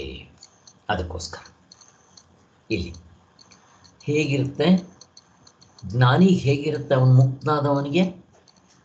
ಈಗ ಒಂದು ದೊಡ್ಡ ಜಲಾಶಯ ಇತ್ತು ಅಂತ ಇಟ್ಕೊಳ್ರಿ, ಅಥವಾ ಸಮುದ್ರ, ದೊಡ್ಡದು ನದಿ ಹರಿತಾ ಇರುತ್ತೆ ಅಂತ ಇಟ್ಕೊಳ್ರಿ. ಅಲ್ಲಿ ನೀರಿಗೆ ಅಭಾವ ಏನು ಬಂತು? ಮಣ್ಣು ನೀರು ಬೇಕಾದಷ್ಟು ಇರುತ್ತೆ, ಹರಿತಾ ಇರುತ್ತೆ. ಹಾಗೆ ಬ್ರಹ್ಮಜ್ಞಾನಿ ಅವನಿಗೆ ಅವು ಸಹಜವಾಗಿರುತ್ತೆ, ಬೇಕಾದಷ್ಟು ಇರುತ್ತೆ, ಆದರೆ ಅವನೇನು ಉಪಯೋಗಿಸ್ಕೊಳ್ಳಲ್ಲ. ಹಾಗೆ ನಮಗೆ ನೀರು, ನದಿ ಇದ್ಬಿಟ್ರೆ ನಿಮ್ಗೆ ಎಲ್ಲಿ ಬೇಕಾದರೂ ಉಪಯೋಗಿಸ್ರಿ, ನದಿ ನೀರೇ. ನಿಮ್ಮ ನೀರು ಮನೇಲಿ ಉಪಯೋಗಿಸ್ರಿ, ಅಡುಗೆ ಮನೇಲಿ ಉಪಯೋಗಿಸ್ರಿ, ಎಲ್ಲ ಉಪಯೋಗಿಸಿದ್ರು ಅದು ನದಿ ನೀರೇ. ಹಾಗೆ ಬ್ರಹ್ಮಜ್ಞಾನಿಗೆ ಯಾವ್ದು ನೋಡಲಿ, ಕೇಳಲಿ, ಮೂಸ್ಲಿ, ಮನಸ್ಸು ಯಾವ್ದು ಏನು ಮಾಡ್ತಾ ಇದ್ರೂ ಕೂಡ ಎಲ್ಲ ಪರಮಾತ್ಮನ ಆನಂದವೇ ದಕ್ತಾ ಇರುತ್ತೆ. ನೋಡೋದು, ಕೇಳೋದು, ಮೂಸೋದು ಕರ್ಮೇಂದ್ರಿಯಗಳಿಂದ, ಜ್ಞಾನೇಂದ್ರಿಯಗಳಿಂದ, ಅಂತಃಕರಣದಿಂದ ಸಿಗೋ ಆನಂದವೆಲ್ಲ ಅವನಿಗೆ 100% ಆನಂದ ಇರುತ್ತೆ. ಹಾಗೆ ಆದರೆ ಈ ಕರ್ಮಯೋಗಿಗೆ 100% ಇಲ್ಲದೆ ಇದ್ದರೂ ಅವನವನು ಕರ್ಮಯೋಗನ ಯಾವ ರೀತಿಯಲ್ಲಿ 4 ಸೇರಿಸಿ ಮಾಡ್ತಾನೋ ಅದಕ್ಕೆ ತಕ್ಕಂತೆ ಅವನಿಗೂ 10%, 20%, 50%, 80%, 90% ಹಿಂಗೆ ಬರ್ತಾ ಇರುತ್ತೆ. ಆದರೆ 100% ಆಗೋದು ಯಾವಾಗ ಅಂದರೆ ಹಗ್ಗವನ್ನು ಕಂಡಾಗ ಹಾವಿನ ಭಯ ಕಂಪ್ಲೀಟ್ ಇರೋಲ್ಲ, ಹಾಗೆ ತತ್ವದಲ್ಲಿ ನೆಲೆ ನಿಂತಾಗ ಅಂತ ಹೇಳ್ತಾರೆ. ಆದ್ದರಿಂದ ಸರ್ವ ವೇದೋಕ್ತ ಕರ್ಮಗಳ ಫಲವು ಜ್ಞಾನಿಗೆ ಆಗುವ ಫಲದಲ್ಲಿ ಅಡಕವಾಗಿರುತ್ತೆ. ಹೇಗೆ ನಿಮ್ಮ ಮನೆಗೆ ನದಿ ನೀರೇ ಹರಿತಾ ಇರುತ್ತೋ ಅದರಿಂದ ಎಲ್ಲವೂ ಅದರಲ್ಲೇ ಅಡಕಾಗಿರುತ್ತೆ. ಹಾಗಂದ್ರೆ ಏನು? ಈಗ ಇವನ ಆನಂದ ಎಷ್ಟಿರುತ್ತಪ್ಪ, ಬ್ರಹ್ಮಜ್ಞಾನಿ ಆನಂದ ಅವನಿಗೆ ಕೊರತೆನೇ ಇರೋಲ್ಲ, ಆನಂದ ದುಃಖವೇ ಇಲ್ಲ, ಪೂರ್ತಿ ಆನಂದ. ಹೇಗಿರುತ್ತೆ ಇದನ್ನು ಇಮ್ಯಾಜಿನ್ ಮಾಡೋಕ್ಕೆ ಬರೋಲ್ಲ. ಆದರೂ ಶಾಸ್ತ್ರ ನಮಗೆ ಇದೊಂದೊಂದು ಸ್ಯಾಂಪಲ್ ತೋರಿಸುತ್ತೆ. ನಿದ್ದೆಯಲ್ಲಿ ಯಾವ ವಸ್ತುಗಳಿಲ್ಲ, ಹೆಂಡತಿ ಇಲ್ಲ, ಮಕ್ಕಳಿಲ್ಲ, ಮನೆ ಮಠ, ಆಸ್ತಿ ಪಾಸ್ತಿ, ಅಂತಸ್ತು, ಹಣ ಎಂಥದ್ದು ಇಲ್ಲ, ಆಳು ಕಾಳು ವಾಹನಗಳು ಏನೂ ಇಲ್ಲ, ಟಿ ವಿ ಇಲ್ಲ, ಫುಡ್ ಇಲ್ಲ. ಆದರೂ ಎಷ್ಟು ಆನಂದವಾಗಿರ್ತೀವಿ. ಈ ಆನಂದನ ಎಲ್ಲಾದರೂ ಹೋಲಿಸ್ರಿ ನೋಡೋಣ, ಹೋಲ್ಸಕ್ಕೆ ಬರಲ್ಲ. ಬ್ರಹ್ಮಜ್ಞಾನಿಗೆ ಎಚ್ಚರದಲ್ಲೂ ಈ ಆನಂದ ಇರುತ್ತೆ, ಇನ್ನೇನು ಬೇಕು ಅಂತ. ಆದ್ದರಿಂದ ಮೋಕ್ಷ ಅಂತಂದ್ರೆ ಮತ್ತೇನಿಲ್ಲ. ನಿದ್ದೆ ನಮಗೆ ಸ್ಯಾಂಪಲ್ ದೇವರು ಕೊಟ್ಟಿದ್ದಾನೆ, ಅದನ್ನು ಎಚ್ಚರದಲ್ಲಿ ನಾವು ಇರಬೇಕು ನೋಡ್ರಿ. ಈಗ ನೀವು ನಿದ್ದೆ ಮಾಡ್ತಾ ಇದ್ದಾಗ ನಿಮ್ಮ ಮೇಲೆ ಹಾವು ಹರಿದೋಗುತ್ತೆ, ಗೊತ್ತಾಗುತ್ತಾ? ಗೊತ್ತಾಗೋದಿರಲಿ, ಅದರ ಭಯನೇ ಇರೋಲ್ಲ ನಿಮಗೆ. ನಿದ್ದೆಯಲ್ಲಿ ಯಾರಿಗೂ ಇರಲ್ಲ ಭಯ. ಯಾಕೆ? ಆತ್ಮನಾಗಿರ್ತೀವಿ. ಅವನ ಎಚ್ಚರದಲ್ಲೂ ಅವನ ಮೇಲೆ ಹಾವು ಹರಿದೋದ್ರೂ ಭಯ ಆಗಬಾರ್ದು. ಅವನಿಗೆ ಹಂಗಿರ್ತಾನೆ ಬ್ರಹ್ಮಜ್ಞಾನಿ, ಹಂಗಿರ್ತಾನೆ ನೋಡ್ರಿ. ಅದಕ್ಕೆ ಮತ್ತೆ ಆನಂದ, ಎಲ್ಲರಿಗೂ ಸಿಗೋ ಆನಂದ ಇವನೊಬ್ಬನಿಗೆ ಸಿಕ್ಬಿಟ್ಟಿರುತ್ತೆ. ನದಿ, ಎಲ್ಲ ನೀರು ಅದರಲ್ಲಿ ನಿಮ್ಮ ಮನೆಯಲ್ಲಿ ಎಲ್ಲಿ ಬೇಕಾದರೂ ಬರಲಿ, ಆ ನೀರೆಲ್ಲ ನದಿದೆ. ಹಾಗೆ ಬ್ರಹ್ಮಜ್ಞಾನಿಗೆ ಈ ಆನಂದ. ಇದನ್ನು ನಾವು ಗ್ರಡೇಷನ್ಸಿಂದ ಹೇಳಬೇಕು ಅಂತಂದರೆ, ತೈತೇರಿ ಉಪನಿಷತ್ನಲ್ಲಿ ಆನಂದವಲ್ಲಿಯಲ್ಲಿ ಹೇಳ್ತಾರಲ್ಲ, ನೆನೆಸ್ಕೋಬೇಕು. ಮನುಷ್ಯ ಲೋಕ ಆನಂದ 1 ಯೂನಿಟ್, ಒಂದೇ ಒಂದು, ಅಂದರೆ 100ರಲ್ಲಿ 1% ಮನುಷ್ಯ ಲೋಕ ಆನಂದ. ಈಗ ಇವರಿಗಿಂತ ಮೇಲೆ ನೆಕ್ಸ್ಟ್ ಯಾರು? ಮನುಷ್ಯ ಗಂಧರ್ವ ಲೋಕ ಆನಂದ. ಮತ್ತಿವಾಗ ಏನಾಯಿತು? ಮಲ್ಟಿಪ್ಲೈ ಮಾಡಬೇಕು. 2 × 2 4 ಕೂಡೋದಲ್ಲ, ಹಾಗೆ ಗುಣಿಸ್ಕೊತಾ ಹೋಗಬೇಕು. 100 × 100 ಗುಣಿಸ್ಕೊತಾ ಹೋಗಬೇಕು, ಮಲ್ಟಿಪ್ಲೈ ಮಾಡ್ತಾ ಹೋಗಬೇಕು. ಸೊ ಆಮೇಲೆ ಮನುಷ್ಯ ಲೋಕ ಆನಂದ, ಮನುಷ್ಯ ಗಂಧರ್ವ ಲೋಕ ಆನಂದ, ಪಿತೃಲೋಕ ಆನಂದ, ಮತ್ತು ಆಜಾನು ದೇವತಾ ಲೋಕ ಆನಂದ, ಕರ್ಮ ದೇವತೆಗಳ ಆನಂದ, ದೇವತೆಗಳ ಆನಂದ, ಇಂದ್ರಲೋಕ ಆನಂದ. ನಾವು ಸ್ವರ್ಗ ಅಂತ ಕರಿತೀವಲ್ಲ, ಇದು ಇಂದ್ರಲೋಕದವರೆಗೂ ಹೋಗುತ್ತೆ. ಅಲ್ಲಿ ಸುಖವೇ, ದುಃಖ ಇರೋಲ್ಲ ಸ್ವರ್ಗದಲ್ಲಿ. ಇದು ಇಂದ್ರಲೋಕ ಆನಂದ. ಈಗ ಬ್ರಹ್ಮಜ್ಞಾನಿಗೆ ಇವೆಲ್ಲ ಸಿಕ್ಬಿಟ್ಟಿರುತ್ತೆ. ಇನ್ನು ಮುಂದಕ್ಕೆ ಇಂದ್ರಲೋಕ ಆದಮೇಲೆ ನೆಕ್ಸ್ಟ್ ಅವನ ಗುರು, ದೇವತೆಗಳ ಗುರು ಬೃಹಸ್ಪತಿ ಲೋಕ ಆನಂದ. ಇವರಿಗೆಲ್ಲ ಲೋಕಗಳಿರುತ್ತೆ. ಆ ಲೋಕದಲ್ಲಿ ಆನಂದ ಜಾಸ್ತಿ ಮಲ್ಟಿಪ್ಲೈ ಮಾಡ್ತಾ ಹೋಗಬೇಕು, ಗುಣಿಸ್ತಾ ಹೋಗಬೇಕು. 100 × 100 100 × 100 ಗುಣಿಸ್ತಾ ಹೋಗಬೇಕು. ಮತ್ತು ಯಾರು? ಇವರು ದೇವತೆಗಳ ಒಡೆಯ ಬೃಹಸ್ಪತಿ ಲೋಕ ಆನಂದ. ಅದಾದ ಮೇಲೆ ಸ್ಥೂಲ ಶರೀರದ ಆನಂದ. ಅವನೇನಂತ ಕರೀತಾರೆ? ಅವನ್ನ ವಿರಾಟ ಪುರುಷ ಅಂತ ಕರೀತಾರೆ. ಇದಕ್ಕಿಂತ ಜಾಸ್ತಿ. ಇನ್ನು ನೆಕ್ಸ್ಟು ಸೂಕ್ಷ್ಮ ಶರೀರ ಅಥವಾ ಪ್ರಜಾಪತಿ ಲೋಕ ಆನಂದ. ಇದಕ್ಕಿಂತ ಹೈಯೆಸ್ಟ್ ಇದೆಯಾ? ಇದೆ, ಬ್ರಹ್ಮಲೋಕ ಆನಂದ. ಈ ಬ್ರಹ್ಮಲೋಕ ಆನಂದದಲ್ಲೂ ಕೂಡ ಅವನಿಗೆ ಕರ್ತೃತ್ವ, ಭೋಕ್ತೃತ್ವ, ಪ್ರಮಾತೃತ್ವ ಇರುತ್ತೆ. ತುಂಬ ಥಿನ್ನೌಟ್ ಆಗಿಬಿಟ್ಟಿರುತ್ತೆ. ಮೊದಲು ಹೆಂಗಿರುತ್ತೆ? ಹೆಮ್ಮರ. ಈಗ ಅದು ತುಂಬ ಥಿನ್ನೌಟ್ ಆಗಿಬಿಟ್ಟಿರುತ್ತೆ. ಎಲ್ಲೋ ಒಂದು ಎಳೆ ಇರುತ್ತೆ, ಅದು ಕಟ್ಟಾಯಿತು ಅಂದರೆ ಅವ್ನು ಮುಕ್ತನಾಗ್ಬಿಡ್ತಾನೆ. ಹಾಗೆ ಈಗ ಆನಂದ ನೋಡ್ರಿ, ಈ ಬ್ರಹ್ಮಜ್ಞಾನಿಗೆ ಎಷ್ಟು ಸಿಗುತ್ತೆ? ಈ ಬ್ರಹ್ಮಲೋಕದ ಆನಂದ ಸಿಗುತ್ತೆ ಅಂತ ಹೇಳಿದ್ದಾರಲ್ಲ, ಅದು ಕಡಿಮೆನೇ. ಈ ಬ್ರಹ್ಮಜ್ಞಾನಿಗೆ ಇಲ್ಲೇ ಬದುಕಿರುವಾಗಲೇ 100% ಅಲ್ಲ, ಅದು ಇನ್ಫಿನಿಟ್ ಇಟ್ಕೊಳ್ರಿ, 100% ಅಂತಲೇ ಇಟ್ಕೊಳ್ರಿ. ಅಷ್ಟು ಆನಂದ ಸಿಕ್ಬಿಟ್ಟಿರುತ್ತೆ. ಅವನು ಏನೂ ಮಾಡದೆ ಸುಮ್ಮನೆ ಇದ್ರೂ ಸಾಕು, ಆ 100% ಆನಂದದಲ್ಲಿ ಮುಳುಗಿರ್ತಾನೆ. ನಿದ್ದೆ ಮಾಡಿದ್ರೆ ಹೇಗಿರ್ತೀವೋ ಅವನ ಕಣ್ಣು ತೆಕ್ಕೊಂಡು ನೋಡ್ತಾ ವ್ಯವಹಾರ ಮಾಡ್ತಾ ಇದ್ದರೂ ಆ ಆನಂದವನ್ನು ಅನುಭವಿಸ್ತಾ ಇರ್ತಾನೆ. ಮತ್ತಿನ್ನೇನು ಬೇಕು ನಿಮಗೆ? ಇಂಥ ಆನಂದ ಯಾರು ಬೇಡ. ಅದಕ್ಕೆ ಗಾಢ ನಿದ್ರೆಯಿಂದ ಎದ್ದಿದ್ದ ತಕ್ಷಣ ಅಪ್ಪ ಎಷ್ಟು ಚೆನ್ನಾಗಿದೆಯಲ್ಲ ಇಂಥ ಆನಂದ. ಯೋಚನೆ ಇಲ್ಲ, ಶನಿ ಕಾಟ ಇಲ್ಲ, ಕಳ್ಳರ ಕಾಟ ಇಲ್ಲ, ಸಾಲಗಾರ ಕಾಟ ಇಲ್ಲ, ಯಮಧರ್ಮರಾಜನ ಕಾಟ ಇಲ್ಲ, ವಾಸ್ತು ಕಾಟ ಇಲ್ಲ. ಹೇಗಿದೆ ಅಂಥ ಒಂದು ಆನಂದ ಸಿಗುತ್ತೆ ಅಂತಂದರೆ ನಾವು ನಮಗೆ ಮನಸ್ಸಿನಲ್ಲಿ ಜೊಲ್ಲು ಸುರಿಬೇಕು. ನಾನು ಅದಕ್ಕೆ ಪ್ರಯತ್ನ ಮಾಡಬೇಕು ಅಂತ ಕೃಷ್ಣ ಭಗವಂತ ಅರ್ಜುನ್ಗೆ ಇವೆಲ್ಲ ಹೇಳಿದ್ದಕ್ಕೆ ಅವನಿಗೂ ಆಸೆ ಹುಟ್ಟಿದೆ. ಇದ್ರ ಬಗ್ಗೆ ಶಂಕರಾಚಾರ್ಯ ಏನು ಹೇಳ್ತಾರೆ? ಉಪನಿಷತ್ತಿನಲ್ಲಿ ಹೇಳಿರೋ ಒಂದು ದೃಷ್ಟಾಂತ ಕೊಡ್ತಾರೆ. ಉಪನಿಷತ್ನಲ್ಲಿ ಏನು ಹೇಳಿದೆ? ಈಗ ಪಗಡೆ ಆಟ ಆಡ್ತಾರಲ್ಲ, ಹೀಗೆ ಪಂಚಪಾಂಡವರು ದುರ್ಯೋಧನಾದಿಗಳು ಆಡಿದ್ರಲ್ವ, ಅದರಲ್ಲಿ ಈ ಒಟ್ಟಿಗೆ 5 ಬಿದ್ದುಬಿಟ್ರೆ ಆ ಕೆಳಗಿಂದೆಲ್ಲ ಸೇರ್ಕೊಂಬಂದ್ಬಿಡುತ್ತೆ. 5 6 ಬಿದ್ದುಬಿಟ್ರೆ ಅಲ್ವಾ? ಹಾಗೆಯೇ ಈ ಬ್ರಹ್ಮಜ್ಞಾನಿಗೆ ಆನಂದ ಅವನಿಗೆ ಹೈಯೆಸ್ಟ್ ಸಿಕ್ಕಿರೋದ್ರಿಂದ ಕೆಳಗಡೆದೆಲ್ಲ ಅದ್ರ ಒಳಗಡೆನೇ ಬಂದ್ಬಿಡುತ್ತೆ ಅನ್ನೋದಕ್ಕೆ ಅವರೊಂದು ದೃಷ್ಟಾಂತ ಕೊಡ್ತಾರೆ. ಹಾಗೆ ಪರಮಾತ್ಮನ ಜ್ಞಾನವನ್ನು ಸಂಪಾದಿಸಿಕೊಂಡವನಿಗೆ ಕರ್ಮಗಳ ಫಲವೂ ಆ ಜ್ಞಾನ ಫಲದಲ್ಲಿಯೇ ಸೇರಿ ಹೋಗಿರುತ್ತದೆ ಅಂತ ಹೇಳಿದ್ರು.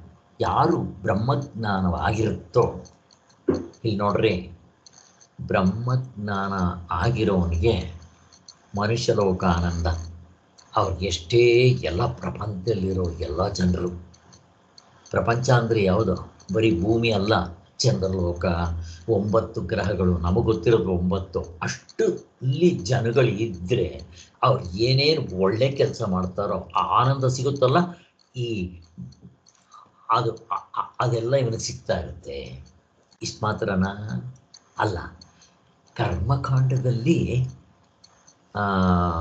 ಎಲ್ಲ ಯಾಗ ಯಜ್ಞ ಹೋಮ ಹವನಗಳು ಜಪ ತಪ ವ್ರತ ನಿಯಮ ಎಲ್ಲ ಮಾಡ್ತಾ ಇರ್ತಾರೆ ಅಂತ ಇಟ್ಕೊಳ್ರಿ. ಅವ್ರವ್ರಿಗೆ ಅಷ್ಟಷ್ಟು ಆನಂದ ಸಿಗುತ್ತಲ್ಲ.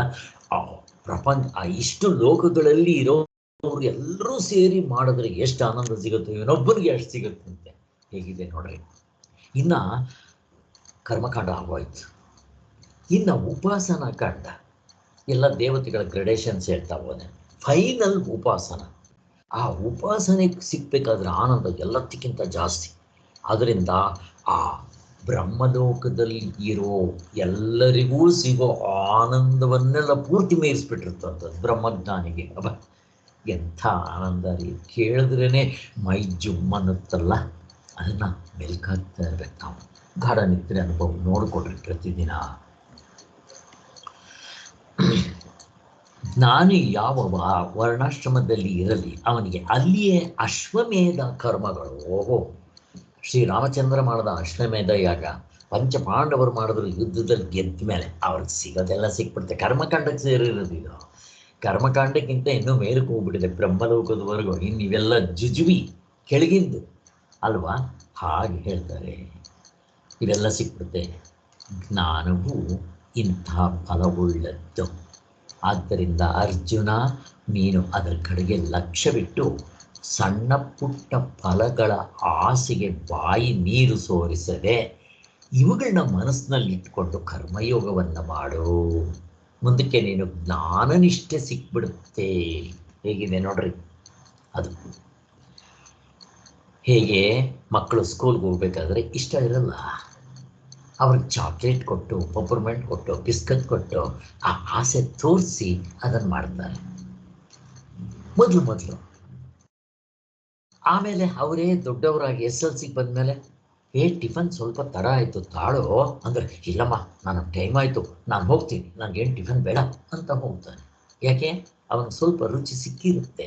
ಹಾಗೆ ಕರ್ಮಯೋಗ ಮಾಡಿ ಮಾಡಿ ನಮ್ಗೆ ಆಸಕ್ತಿ ಸಿಕ್ತು ಅಂತಂದರೆ ನಾವು ಜ್ಞಾನಯೋಗಕ್ಕೆ ಅರ್ಹರಾಗ್ಬಿಡ್ತೀವಿ.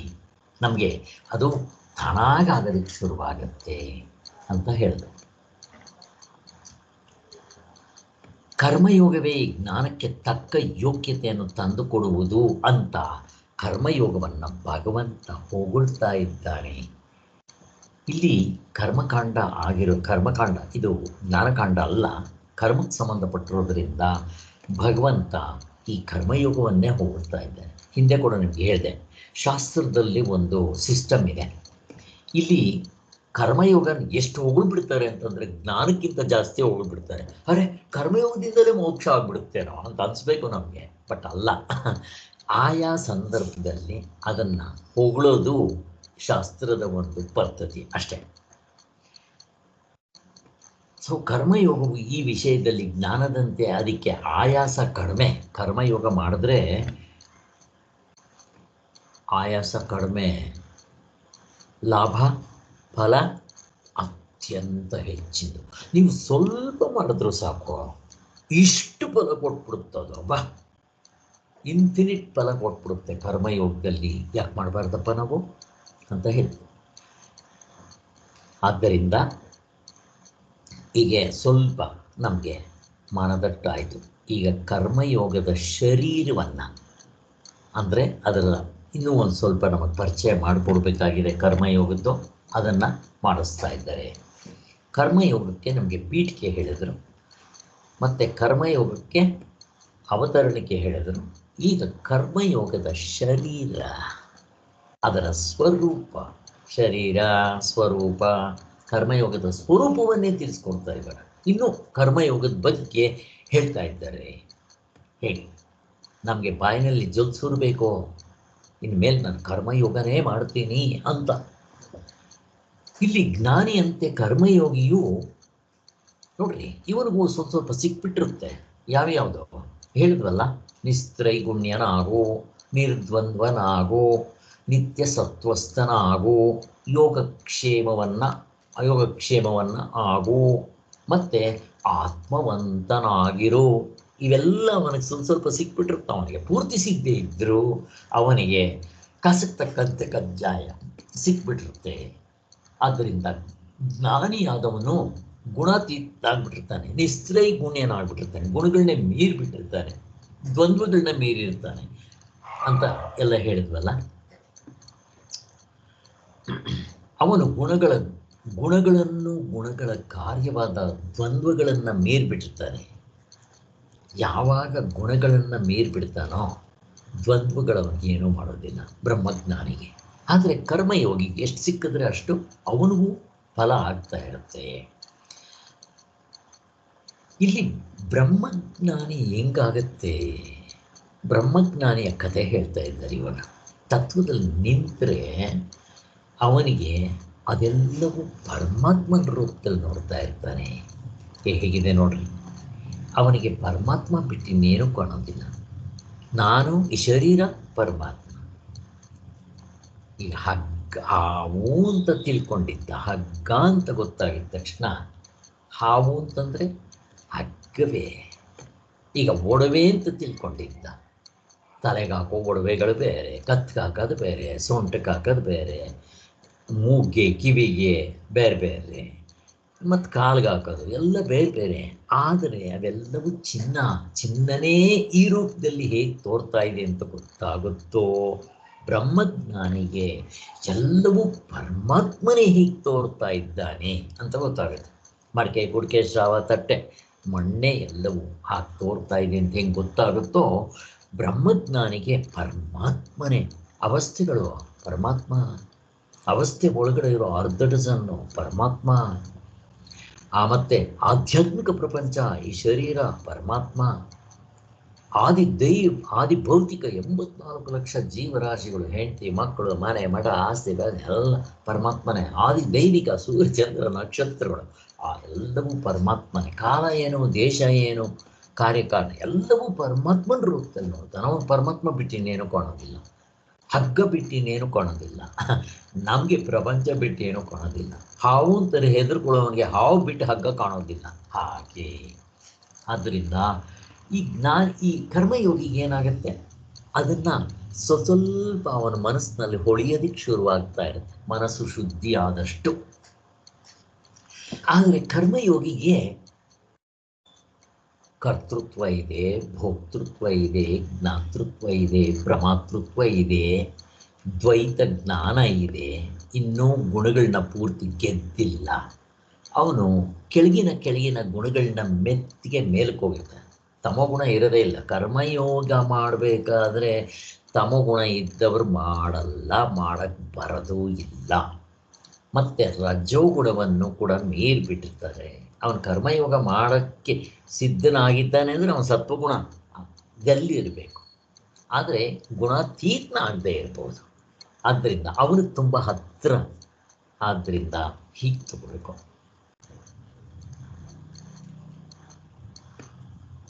ಬ್ರಹ್ಮಜ್ಞಾನಿಗೆ ಈ ದ್ವಂದ್ವಗಳು ಕಾಟ ಇರೋದಿಲ್ಲ. ಯಾಕೆ, ಅವನಿಗೆ ಅವು ಪರಮಾತ್ಮನ ರೂಪದಲ್ಲಿ ಕಾಣುತ್ತೆ.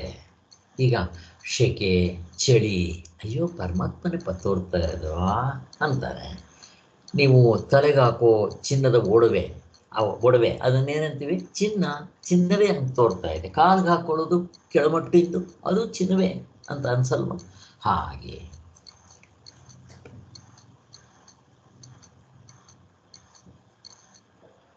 ಅವಾಗಲೇ ಹೇಳಿದ್ರಲ್ಲ, ಜ್ಞಾನಿಗೆ ಆತ್ಮ ಸುಖ ಹೆಂಗೆ ಸಿಗುತ್ತೆ ಅಂತ. ಆ ನೀರು ಅಥವಾ ಸಮುದ್ರ ಇದು ಅಥವಾ ನದಿ ಎಲ್ಲವೂ ಅಲ್ಲಿಂದನೇ ಬರ್ತಾ ಇರೋ ಹಂಗೆ ಹೆಂಗೆ ಗೊತ್ತಾಗುತ್ತೋ ಹಾಗೆ ಆಗ್ಬಿಟ್ಟಿರುತ್ತೆ ಜ್ಞಾನಿಗೆ ಸಿಗದೆ ಇರೋ ಫಲ ಇಲ್ಲ. ಎಲ್ಲನೂ ಯಾರ್ಯಾರು ಏನೇನು ಮಾಡ್ತಾರೋ ಒಳ್ಳೆ ಕೆಲಸಗಳು, ವೀರಪ್ಪನ ಕೆಲಸಗಳಲ್ಲ, ಒಳ್ಳೆ ಕೆಲಸಗಳು. ಆದ್ದರಿಂದ ನ್ಯಾಯ ಧರ್ಮ ನೀತಿ, ದೇವರು ತಿಂಡ್ರು, ಭಯ ಭಕ್ತಿ, ಕರ್ಮಕಾಂಡ, ಉಪಾಸನ ಕಾಂಡ ಏನು ಮಾಡ್ತಾಯಿದ್ರು ಎಲ್ಲ ಇವನಿಗೆ ಸಿಕ್ಬಿಟ್ಟಿರ್ತದ್ರ ಫಲ ಅಂತ ಆವಾಗಲೇ ಹೇಳಿದ್ದು ಗೊತ್ತಾಯ್ತು ನಮಗೆ. ಎಲ್ಲವೂ ಅವನ ಜ್ಞಾನದ ಫಲದಲ್ಲಿ ಸೇರ್ಕೊಂಡ್ಬಿಟ್ಟಿರುತ್ತೆ. ಇದರಂತೆ ಕರ್ಮಯೋಗಿಯು ಮಾಡುವ ಕರ್ಮವು ಉಳಿದವರು ಮಾಡುವ ಬಿಡಿ ಬಿಡಿ ಕರ್ಮಗಳ ಫಲಗಳನ್ನೆಲ್ಲ ತನ್ನಲ್ಲಿ ಅಡಕ ಮಾಡಿಬಿಟ್ಟಿರುತ್ತೆ. ನೋಡ್ರಿ, ಈಗ ಒಬ್ಬ ಕಾಮ್ಯ ಕರ್ಮ ಇರ್ತಾನೆ ಅಂತ ಇಟ್ಕೊಳ್ರಿ. ಅವನು ಎಷ್ಟು ಎಲ್ಲ ಸೇರಿಕೊಂಡು ಕಾಮ್ಯ ಕರ್ಮದಲ್ಲಿ ಮಾಡ್ತಾ ಇದ್ದರೆ, ಒಬ್ಬ ಕರ್ಮಯೋಗದಲ್ಲಿ ಮಾಡಿದ್ರೆ ಅವ್ರ ಫಲ ಎಲ್ಲ ಇವನು ಬಂದ್ಬಿಡುತ್ತೆ ಅಂತಾರೆ. ಹೆಂಗಿದೆ ನೋಡ್ರಿ. ಹಾಗೆ ಹೇಗೆ ಬ್ರಹ್ಮಜ್ಞಾನಿಗೆ ಈ ಕರ್ಮಯೋಗಿಯ ಫಲ ಎಲ್ಲ ಬಂದ್ಬಿಡುತ್ತೆ ಅಂತ ಹೇಳಿದ್ರಲ್ಲ ಎಲ್ಲರದು, ಹಾಗೆ ಕರ್ಮಯೋಗಿಗೆ ಕಾಮ್ಯ ಕರ್ಮ ಮಾಡೋರ ಫಲ ಎಲ್ಲ ಬಂದ್ಬಿಟ್ಟಿರುತ್ತಂತೆ. ಹೇಗಿದೆ ನೋಡ್ರಿ. ಮತ್ತೆ ಸ್ವಲ್ಪ ಮಾಡಿದ್ರೂ ಸಾಕು, ಹೆಚ್ಚಿನ ಲಾಭ ಇದೆಯಲ್ಲ, ಯಾಕೆ ಮಾಡಬಾರ್ದು ಅಂತ ನಮಗೆ ಮನಸ್ಸಿನಲ್ಲಿ ಹೊಳಿಬೇಕು.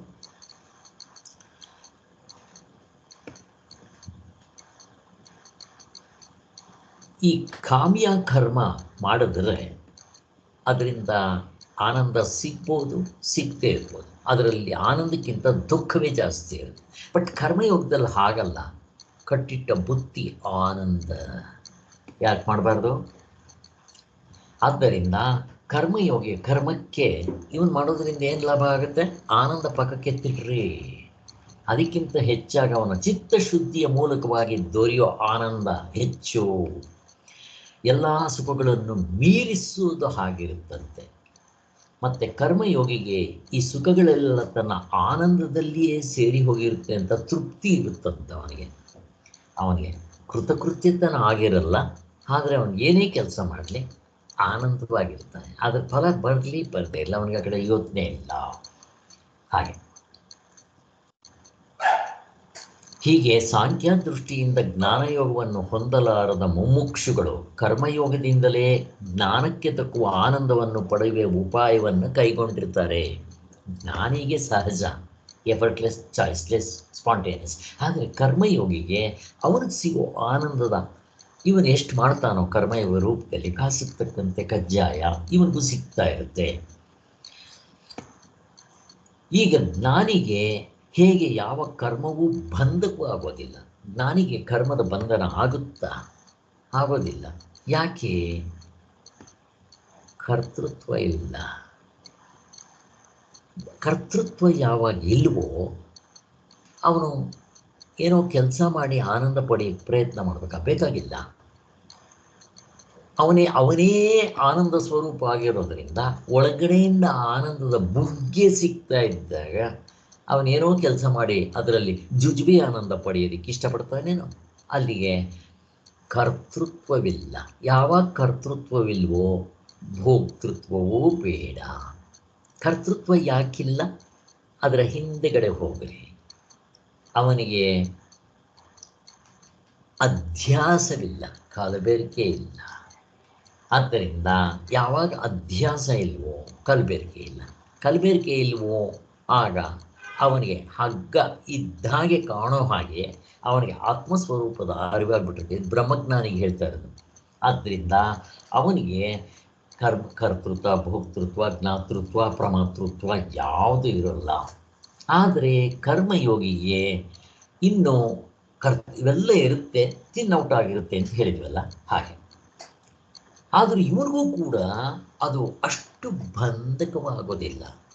ಯಾವುದು? ಕರ್ತೃತ್ವ, ಜ್ಞಾತೃತ್ವ ಇರುತ್ತೆ, ಬಟ್ ಪೂರ್ತಿ ಹೋಗಿರೋದಿಲ್ಲ.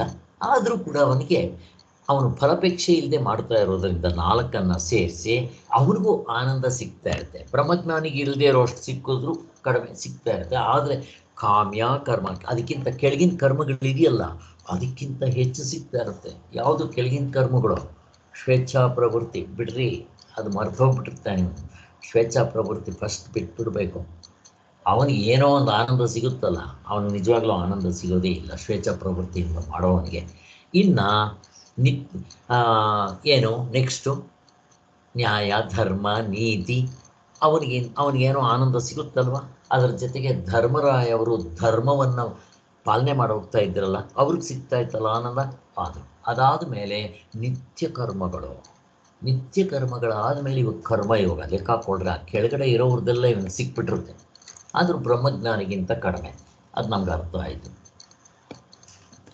ಆದ್ದರಿಂದ ಈ ಕರ್ಮಯೋಗಿ ಕೂಡ ಒಂದು ಅರ್ಥದಲ್ಲಿ ಗೌಣವಾಗಿ ಸಂಸಾರ ಬಂಧದಿಂದ ಬಿಡುಗಡೆಯಾಗಿರ್ತಾನೆ, ಗೌಣದಿಂದ. ಆದರೆ ಬ್ರಹ್ಮಜ್ಞಾನಿ ಸಹಜವಾಗಿ ಮುಕ್ತ ಆಗಿಬಿಟ್ಟಿರ್ತಾನೆ. ಅವನದು ಗೌಣ ಮುಕ್ತಿ ಅಲ್ಲ, ಅವನಿಗೆ ಪ್ರೈಮರಿ ಮುಕ್ತಿ. ಅವನು ಮುಕ್ತನಾಗ್ಬಿಡ್ತಾನೆ. ಆದ್ದರಿಂದ ಈಗ ಭಗವಂತನು ಕರ್ಮಯೋಗಿ ಅನುಸರಿಸುವ ಕರ್ಮಯೋಗದ ತತ್ವವನ್ನು ವಿವರಿಸ್ತಾ ಇದ್ದಾರೆ. ಅದರ ಶರೀರ ಎಕ್ಸ್ಪ್ಲೈನ್ ಮಾಡಬೇಕಲ್ಲ, ಕರ್ಮಯೋಗದ ಶರೀರ. ಅದಕ್ಕೋಸ್ಕರ 2ನೇ ಅಧ್ಯಾಯದಲ್ಲಿ 47-48ನೇ ಶ್ಲೋಕಗಳು. ಕರ್ಮಣ್ಯೇವಾಧಿಕಾರಸ್ತೆ ಮಾ ಫಲೇಷು ಕದಾಚನ ಮಾ ಕರ್ಮ ಫಲ ಹೇತುರ್ಭೂಮ್ ತೇ ಸಂಗತ್ಸ್ವ ಕರ್ಮಣಿ. ಇದು 2ನೇದು. ಇನ್ನೊಂದು 48. ಯೋಗಸ್ಥ ಕುರು ಕರ್ಮಾಣಿ ಸಂಗಂ ತ್ಯಕ್ತ್ವಾ ಧನಂಜಯ ಸಿದ್ಧಾ ಸಿದ್ಧೌ ಸಭೋ ಸಮೋ ಭೂತ್ವಾ ಸಮತ್ವಂ ಯೋಗ ಉಚ್ಯತೆ. ಇದರಲ್ಲಿ ಇವುಗಳನ್ನೆಲ್ಲ ಎಕ್ಸ್ಪ್ಲೇನ್ ಮಾಡ್ತಾ ಬರ್ತಾರೆ. ಕೃಷ್ಣ ಭಗವಂತ ಅರ್ಜುನನಿಗೆ ಹೇಳ್ತಾ ಇದ್ದಾನೆ, ಹೇ ಅರ್ಜುನ, ನಿನಗೆ ಕರ್ಮ ಮಾಡೋದ್ರಲ್ಲಿ ಮಾತ್ರ ಅಧಿಕಾರ, ಫಲದಲ್ಲಿ ಎಂದೂ ಅಧಿಕಾರ ಬೇಡ. ನೀನು ಕರ್ಮಫಲಕ್ಕೆ ಹೇತು ಆಗಬೇಡ. ಕರ್ಮಫಲನೇ ಬೇಕು ಅಂತ ಅದರ ಹಿಂದುಗಡೆ ಬಾಲಂಗೋಚಿ ಇಟ್ಕೊಂಡು ಹೋಗಬೇಡ. ಅದಕ್ಕೆ ದಾಸನಾಗಬೇಡ. ಫಲ ಬೇಕು ಅಂತ ದಾಸನಾಗಬೇಡ. ಮತ್ತು ನಿನಗೆ ಅಕರ್ಮದಲ್ಲಿಯೂ ಸಂಘ ಇರಬಾರ್ದು. ಅಕರ್ಮ ವಿಕರ್ಮದಲ್ಲಿ ಸಂಘ ಇಲ್ಲದೆ ಕೆಲಸ ಮಾಡಬೇಕು. ಹೇಗೆ ಮಾಡಬೇಕು? ಯೋಗದಲ್ಲಿ ಇದ್ಕೊಂಡು ಸಮತ್ವಂ ಯೋಗ ಉಚ್ಯತೆ. ಸಂಘವನ್ನು ಬಿಟ್ಬಿಡಬೇಕು. ಸಂಘ ಅಂದರೆ ಇಲ್ಲಿ ಫಲದ ಆಸಕ್ತಿ, ಫಲದ ಸಂಘ, ಅಹಂಕಾರದ ಸಂಘ, ಇವೆಲ್ಲ ಇನ್ನು ಸಂಘಗಳು ಇವೆಲ್ಲ ಬಿಟ್ಬಿಡಬೇಕು. ಮತ್ತು ನಮಗೆ ಫಲ ಆಗಲಿ ಬಿಡಲಿ ಅದರಲ್ಲಿ ನನಗೆ ಆಸಕ್ತಿ ಇಲ್ಲದೆ ಸಮನಾಗಿತ್ಕೊಂಡು, ಯಾವಾಗ ಫಲ ಆಗಲಿ ಬಿಡಲಿ ಅಂತ ಬಿಡ್ತೀವೋ ಮೈಂಡ್ ಬ್ಯಾಲೆನ್ಸ್ ಆಗಿರುತ್ತೆ. ಅದನ್ನೇ ಸಮತ್ವ ಯೋಗ ಉಚ್ಯತೆ ಅಂತ ಹೇಳ್ತಾರೆ. ಇದಿಷ್ಟು ಶ್ಲೋಕದ ಅರ್ಥ. ಈಗ ಸ್ವಾಮಿಗಳು ಅದನ್ನು ಎಕ್ಸ್ಪ್ಲೈನ್ ಮಾಡ್ತಾ ಹೋಗ್ತಾರೆ. ಈ ಶ್ಲೋಕಗಳಲ್ಲಿ ಜ್ಞಾನಿಗಳಿಗೆ ಕರ್ಮವು ಏಕೆ ಬಂಧಕವಾಗಿಲ್ಲ ಅನ್ನೋದನ್ನು ತೋರಿಸ್ತಾರೆ ಜ್ಞಾನಿಗಳಿಗೆ. ಮತ್ತು ಕರ್ಮಯೋಗಿಗೂ ಕೂಡ ಎಷ್ಟೋ ಬಿಡುಗಡೆ ಆಗಿರುತ್ತೆ ಅಂತ. ಆದ್ದರಿಂದ ಕರ್ಮಯೋಗಿ ಇವೇ ಕರ್ಮಗಳನ್ನು ಹೇಗೆ ಮಾಡಿದ್ರೆ ಅವನಿಗೂ ಬಂಧಕವಾಗೋದಿಲ್ಲ ಅನ್ನೋದು. ಹೇಗೆ ಮಾಡಿದ್ರೆ 4 ಸೇರಿಸಿ ಕರ್ಮಯೋಗ ರೂಪದಲ್ಲಿ ಮಾಡಿದ್ರೆ ಗೊತ್ತು ನಮಗೆ. ಆದ್ದರಿಂದ ಈಗ ಈ ಶ್ಲೋಕದ 4 ಪಾದಗಳಿದೆ. ಇದು ಈ ಬಾಲಗಂಗಾಧರ್ ತಿಲಕ್ ಅವರು ಈ ಕರ್ಮಯೋಗವನ್ನು 4, ಒಂದು ಕಾಟ್ಗಾಗಲಿ, ಒಂದು ಟೇಬಲ್ಗಾಗಲಿ, ಒಂದು ಚೇರ್ಗಾಗಲಿ 4 ಕಾಲುಗಳಿರಬೇಕಲ್ಲ, ಹಾಗೆ ಕರ್ಮಯೋಗಕ್ಕೆ 4 ಕಾಲುಗಳಿದೆ ಅಂತ ಹೇಳ್ತಾರೆ. ಈಗ ಒಂದೊಂದೇ ಕಾಲನ್ನ ಎಕ್ಸ್ಪ್ಲೈನ್ ಮಾಡ್ತಾ ಹೋಗ್ತಾನೆ ಕೃಷ್ಣ ಭಗವಂತ. ಮೊದಲನೇದು, ನಿನಗೆ ಕರ್ಮದಲ್ಲಿಯೇ ಅಧಿಕಾರ, ಕರ್ಮ ಮಾಡಬೇಕು, ಫಲದಲ್ಲಿ ಅಧಿಕಾರ ಬೇಡ. ನಾನು ಅಕಸ್ಮಾತ್ ಕರ್ಮ ಮಾಡ್ತೇನೆ, ಫಲಕ್ಕೋಸ್ಕರ ಮಾಡ್ತೇನೆ ಅಂತಂದರೆ ನನ್ನ ಕೈನಲ್ಲಿದೆಯೇನೋ ಹೇಳ್ರಿ ಯಾರಾದ್ರು? ರೈತ ಚೆನ್ನಾಗಿರೋ ಭೂಮಿ, ಚೆನ್ನಾಗಿರೋ ಬೆಳೆ, ಬೀಜ ಹಾಕಿ, ಗೊಬ್ಬರ ಹಾಕಿ, ನೀರು ಹಾಕಿ, ಬೇಲಿ ಕಟ್ಟಿ ಬೆಳೀತಾನೆ. ಅವನ ಕೈನಲ್ಲಿದೆಯಾ ಫಲ? ಜೋರಾಗಿ ಮಳೆ ಬಂತು, ಕಿತ್ಕೊಂಡೋಯ್ತು, ಡಾಕ್ಟ್ರು ಟ್ರೀಟ್ಮೆಂಟ್ ಕೊಡ್ತಾನೆ, ಅವನ ಕೈನಲ್ಲಿ ಇದೆಯಾ ಫಲ? ಇಲ್ಲ. ಸೊ ಅದಕ್ಕೆ ಐ ಟ್ರೀಟ್ ಗಾಡ್ ಕ್ಯೂರ್ಸ್. ಎಷ್ಟು ಚೆನ್ನಾಗಿದೆ ನೋಡಿ. ಅದಕ್ಕೆ ಫಲದ ಮೇಲೆ ನಾವು ಬಿಟ್ಬಿಡ್ಬೇಕು ಆಸೆ. ನಾವು ಅಕಸ್ಮಾತ್ ಅಂದ್ಕೊಂಡ್ರೂ ಸಿಗಬಹುದು, ಸಿಗದೆ ಇರಬಹುದು. ಆದ್ದರಿಂದ ಕರ್ಮ ಮಾಡೋದ್ರಲ್ಲಿ ಮಾತ್ರ ಅಧಿಕಾರ. ಕರ್ಮ ಮಾಡಲೇಬೇಕು. ಯಾಕೆ? ದೇವತೆಗಳಿಂದ ಹಿಡಿದು ಪ್ರಾಣಿಗಳವರೆಗೂ ಈ 3 ಗುಣಗಳಿರೋದ್ರಿಂದ ಬೇಡ ಅಂತಂದ್ರೂ ನಮ್ಮ ಕತ್ತಿನ ಪಟ್ಟಿ ಹಿಂದೆ ಯಾರೋ ಇಟ್ಟು ನಮ್ಮನ್ನು ಕರ್ಮದಲ್ಲಿ ತೊಡಗಿಸ್ತಾ ಇರ್ತಾರೆ. ಬೇಡ ಅಂತಂದ್ರು ನಾವೇ ಹೋಗ್ತಾ ಇರ್ತೀವಿ. ಸುಮ್ಮನೆ ಕೂತ್ಕೊಳ್ಳೋದು ಬರೋದು ನಮಗೆ. ಯಾಕೆ? ರಜಗುಣ, ತಮಗುಣ, ಸತ್ವಗುಣ. ಆದ್ದರಿಂದ ಕರ್ಮ ಮಾಡಬೇಕು. ಆದರೆ ನೀನು ಫಲದ ಆಸೆಯಲ್ಲಿ 4 ಸೇರಿಸಿ ಮಾಡು. ಆವಾಗ ನಿನಗೆ ಕರ್ಮ ಬಿಡಕ್ಕೆ ಬರೋದಿಲ್ಲ. ಮಾಡ್ತಾ ಇರಬೇಕು, ಬಟ್ ಅದು ನಿನಗೇನು ಅಂಟಬಾರ್ದು. ಹೇಗೆ ಹಲಸಿನ ತೋಳೆ ಬಿಡಿಸ್ಬೇಕಾದ್ರೆ ಅಂಟು, ಅದರ ಅಂಟು ಮೆತ್ಕೋಬಾರ್ದು. ಏನು ಮಾಡಬೇಕು? ಕೈಗೆ ಎಣ್ಣೆ ಹಚ್ಕೊಳ್ರಿ ಸ್ವಾಮಿ, ಚಾಕುಗೆ ಕೈಗೆ ನೋಡ್ರಿ. ಅವಾಗ ಆ ಹಲಸಿನ ಹಣ್ಣು ಬಿಡಿಸೋವಾಗ ಸ್ವಲ್ಪ ಮೆತ್ಕೊಳುತ್ತಾ ಇಲ್ಲ. ಹಾಗೆ ನಾವು ಕರ್ಮ ಮಾಡಿದ್ವಿ ಅಂತಂದರೆ ಪಾಪ ಪುಣ್ಯ ಕಟ್ಟಿಟ್ಟ ಬುದ್ಧಿ ಮತ್ತು ಇದನ್ನು ಅನುಭವಿಸೋದಕ್ಕೆ ಜನ್ಮಗಳ ಮೇಲೆ ಬರ್ತಾ ಇರಬೇಕು. ಆದ್ದರಿಂದ ಪಾಪ ಕಬ್ಬಣದ ಬೇಡಿ, ಪುಣ್ಯ ಚಿನ್ನದ ಬೇಡಿ. ಚಿನ್ನದ ಬೇಡಿ ಅಂತ ಯಾರಾದರೂ ಇರಲಿ ಅಂತಾರ? ಎರಡನ್ನೂ ತಪ್ಪಿಸ್ಕೋಬೇಕಾದ್ರೆ ಹೇಗೆ ಅಂದರೆ ಕರ್ಮಯೋಗ ಅಂತ ಭಗವಂತ ಹೇಳ್ತಾ ಇದ್ದಾನೆ. ಇದು ಕರ್ಮಸು ಕೌಶಲಂ ಅಂತ ನಾವು ಹೇಳೋದು. ಹೇಗೆ ಎಣ್ಣೆ ಹಚ್ಕೊಂಡ್ರೆ ನಮಗೆ ಏನು ಮೆತ್ಕೊಳ್ಳೋದಲ್ಲ ಹಾಗೆ. ಆದ್ದರಿಂದ ಅರ್ಜುನನಿಗೆ ಕರ್ಮವನ್ನು ಬಿಡಬೇಡ. ಯಾಕೆ ಅರ್ಜುನನಿಗೆ ಹೇಳ್ತಾ ಇದ್ದಾರೆ? ಅವನು ಯುದ್ಧ ಮಾಡೋದಿಲ್ಲ ಅಂತ ಕೂತ್ಕೊಂಡ್ಬಿಟ್ಟ. ಈವನ್ ಸ್ವಧರ್ಮವನ್ನು ಕೂಡ ಬಿಡಕ್ಕೆ ರೆಡಿ ಆಗಿಬಿಟ್ಟ. ಅವನು ಬರೀ ಸ್ವಧರ್ಮ ಬಿಡೋದು ಮಾತ್ರ ಅಲ್ಲ, ಅವನ ಬೇರೆ ಧರ್ಮವನ್ನು ಹೋಗೋದಕ್ಕೂ ಸಿದ್ಧನಾಗ್ಬಿಟ್ಟ. ಫಸ್ಟ್ ಅಂತಲೇ ಅವನ ಕರ್ಮವನ್ನು ಬಿಡ್ತಾ ಇದ್ದಾನೆ. ಎರಡನೇ ತಪ್ಪೇನು ಮಾಡ್ದ? ನಾನು ಭಿಕ್ಷಾ ಪಾತ್ರೆ ಇಟ್ಕೊಂಡು ಭಿಕ್ಷಕರ ಥರ ಭಿಕ್ಷೆ ಎತ್ಕೊಂಡು ಹೋಗ್ತೇನೆ ಅಂತ. ಎರಡನೇ ತಪ್ಪು. ಹಾಗೆ ಮಾಡಬೇಡ. ನೀನು ಯಾಕೆ ಫಲದ ಆಸೆ ಬಿಡು. ಕರ್ಮವನ್ನು ಮಾಡೋದು ಮಾತ್ರ ನಿನ್ನ ಕರ್ತವ್ಯ, ಮಾಡ್ತಾ ಹೋಗು. ಬಟ್ ಹೆಂಗೆ? ನೀನು ಅಂದ್ಕೊಂಡಂಗೆ ಮಾಡಿದ್ರೆ ಬಂಧನಕ್ಕೆ ಒಳಗಾಗ್ತೀಯ. ನಾನು ಹೇಳ್ದಂಗೆ ಕರ್ಮಯೋಗ ರೂಪದಲ್ಲಿ ಮಾಡಿದ್ರೆ ಬಂಧನದಿಂದ ಬಿಡುಗಡೆ ಆಗ್ತೀಯ. ಜ್ಞಾನಕ್ಕೆ ನಿನ್ನ ದರ ಎಳ್ಕೊಂಡು ಹೋಗುತ್ತೆ. ನೋಡ್ರಿ ಹೇಗೆ. ಆದ್ದರಿಂದ ಆತ್ಮಸ್ವರೂಪವೇ ತಾವೆಂದು ನಿಶ್ಚಯಿಸಿಕೊಂಡಿರುವ ಅವರಿಗೆ ಯಾವ ಕರ್ಮವೂ ಇರುತ್ತಿಲ್ಲ. ಬ್ರಹ್ಮಜ್ಞಾನಿ ಯಾವುದರ ಕರ್ಮ ಇರುತ್ತಾ? ಯಾಕೆ? ಕರ್ತೃತ್ವವೇ ಇಲ್ಲ, ಭೋಕ್ತೃತ್ವ ಇಲ್ಲ, ಪ್ರಮಾತೃತ್ವ ಇಲ್ಲ, ಅವ್ರಿಗಿರೋಲ್ಲ. ಆದ್ದರಿಂದ ಆದರೆ ಕೆಲವರು ದಡ್ರು ಏನು ಮಾಡ್ತಾರೆ? ಸನ್ಯಾಸಾಶ್ರಮವನ್ನು ಸ್ವೀಕಾರ ಮಾಡಿಬಿಡ್ತಾರೆ. ಅವ್ರ ಅರ್ಥ ಏನು ಅಂದರೆ, ಸನ್ಯಾಸಾಶ್ರಮ ಸ್ವೀಕಾರ ಮಾಡಿಬಿಟ್ರೆ ಕರ್ಮಗಳನ್ನೆಲ್ಲ ಬಿಟ್ಬಿಟ್ರೆ ಆಗೋಗುತ್ತೆ, ನಾನು ಮುಕ್ತನಾಗ್ಬಿಡ್ತೀನಿ. ದಡ್ರು. ಹಂಗೇನಾದರೂ ಬಿಟ್ಟರೆ ಏನು ಹೆಂಡತಿ ಬಿಡ್ಬೋದು, ಮಕ್ಕಳು ಬಿಡ್ಬೋದು, ಎಲ್ಲಿ ನೀವು ಕಾಡ್ಗೆ ಹೋಗ್ರಿ, ಅಲ್ಲಿ ಕೂತ್ಕೊಳ್ರಿ. ನಿಮ್ಮ ಮನಸ್ಸಿನಲ್ಲಿ ಬರುತ್ತೆ ಸಂಸಾರದ ತಾಪತ್ರೆಗಳೆಲ್ಲ ಬರುತ್ತೆ. ಮೊದಲಿಗಿಂತ ಜಾಸ್ತಿ ಬರೋಕ್ಕೆ ಶುರುವಾಗುತ್ತೆ. ಅದಕ್ಕೆ ಹಂಗೆ ಬಿಡಬಾರ್ದು. ಅದಕ್ಕೋಸ್ಕರನೇ ಅವ್ರನ್ನ ದಡ್ರು, ಅಜ್ಞರು, ಅಜ್ಞಾನಿಗಳು ಅಂತ ಕರೀತಾರೆ. ಹಾಗೆ ಸನ್ಯಾಸ ಸ್ವೀಕಾರ ಮಾಡಬಾರ್ದು. ಸನ್ಯಾಸ ಸ್ವೀಕಾರ ಮಾಡ್ತಾರೆ ಅಂತಂದರೆ ನಿಜವಾದ ಅವ್ರ ಕರ್ತವ್ಯ ಏನು ಗೊತ್ತಾ? ಹೆಂಡತಿ ಮಕ್ಕಳು ಸಾಗೋದಾಗಲಿ, ಅಥವಾ ಅಡುಗೆ ಮಾಡ್ಕೊಂಡು ಕೂತ್ಕೊಳ್ಳೋದಾಗಲಿ, ವ್ಯಾಪಾರ ಮಾಡೋದಾಗಲಿ ಅಲ್ಲ. ಅಥವಾ ಯಾರೋ ಹೋಗಿದ್ದೆ ಕರ್ಮಯೋಗದಲ್ಲಿ ಅವ್ರಿಗೆ ನಾನು ಸೇವೆ ಮಾಡ್ತೇನೆ ಅಲ್ಲ. ಅವೆಲ್ಲ ಮುಗ್ದೋಗ್ಬಿಟ್ಟಿರ್ಬೇಕು. ಸನ್ಯಾಸ ಅಂತಂದರೆ ಕೊನೆಯ ಆಶ್ರಮ. ಅವನು 3 ಹೊತ್ತು ಶ್ರವಣ ಮನನ ಧ್ಯಾನದಲ್ಲಿರಬೇಕು, ಅಮಾನಿತ್ವಾದಿ ಸಾಧನೆಗಳು ಮಾಡಬೇಕು. ಕರ್ಮಯೋಗ ಎಲ್ಲ ಪೂರ್ತಿ ಮುಗಿಸ್ಬಿಟ್ಟಿರ್ಬೇಕು. ಅವನು ಆಲ್ಮೋಸ್ಟ್ ಪೂರ್ತಿ ಮುಗಿಸ್ಬಿಟ್ಟಿರ್ಬೇಕು. ಧ್ಯಾನ ಮಾಡೋದಕ್ಕೆ ಯೋಗ್ಯತೆ ಬಂದಿರಬೇಕು, ಅವನಿಗೆ ಅಂತರ್ಮುಖತ್ವ ಬಂದಿರಬೇಕು. ಕರ್ಮ ಸನ್ಯಾಸ, ಅದು ತಾನಾಗ ಕರ್ಮಗಳು ಬಿದ್ದೋಗಿರಬೇಕು. ಸರ್ವಕರ್ಮ ಸನ್ಯಾಸ ಆಗೋಲ್ಲ. ಸರ್ವಕರ್ಮ ಸನ್ಯಾಸ ಆಗಬೇಕಾದ್ರೆ ಬ್ರಹ್ಮಜ್ಞಾನಿಗೆ ಮಾತ್ರ ಸಾಧ್ಯ. ಆದ್ದರಿಂದ ಇವನಿಗೆ ಇನ್ನೂ ಇರುತ್ತೆ. ಮತ್ತು ಇವನೇನು ಕೆಲಸ ಮಾಡಬೇಕು? ಇವನು ಏಕಾಂತವಾಸ, ಮೌನ, ಯಾರ ಹತ್ರ ಮಾತಾಡದೆ, ಶ್ರವಣ ಮನನ ಧ್ಯಾನ ಅಥವಾ ಜಪ, ಆಮೇಲೆ ಅಮಾನಿತ್ವಾದಿ ಸಾಧನೆಗಳು, ಬುದ್ಧಿ ವಿಶುದ್ಧಾದಿ ಸಾಧನೆಗಳು, ಸಹಕಾರಿ ಸಾಧನ ಮತ್ತು ನೇರಾದ ಸಾಧನಗಳನ್ನೇ ಮಾಡ್ತಾ ಇರಬೇಕು. ಸನ್ಯಾಸ ಅಂದರೆ ನಿಮ್ಗೆ ಆಗುತ್ತಾ ನೋಡ್ರಿ.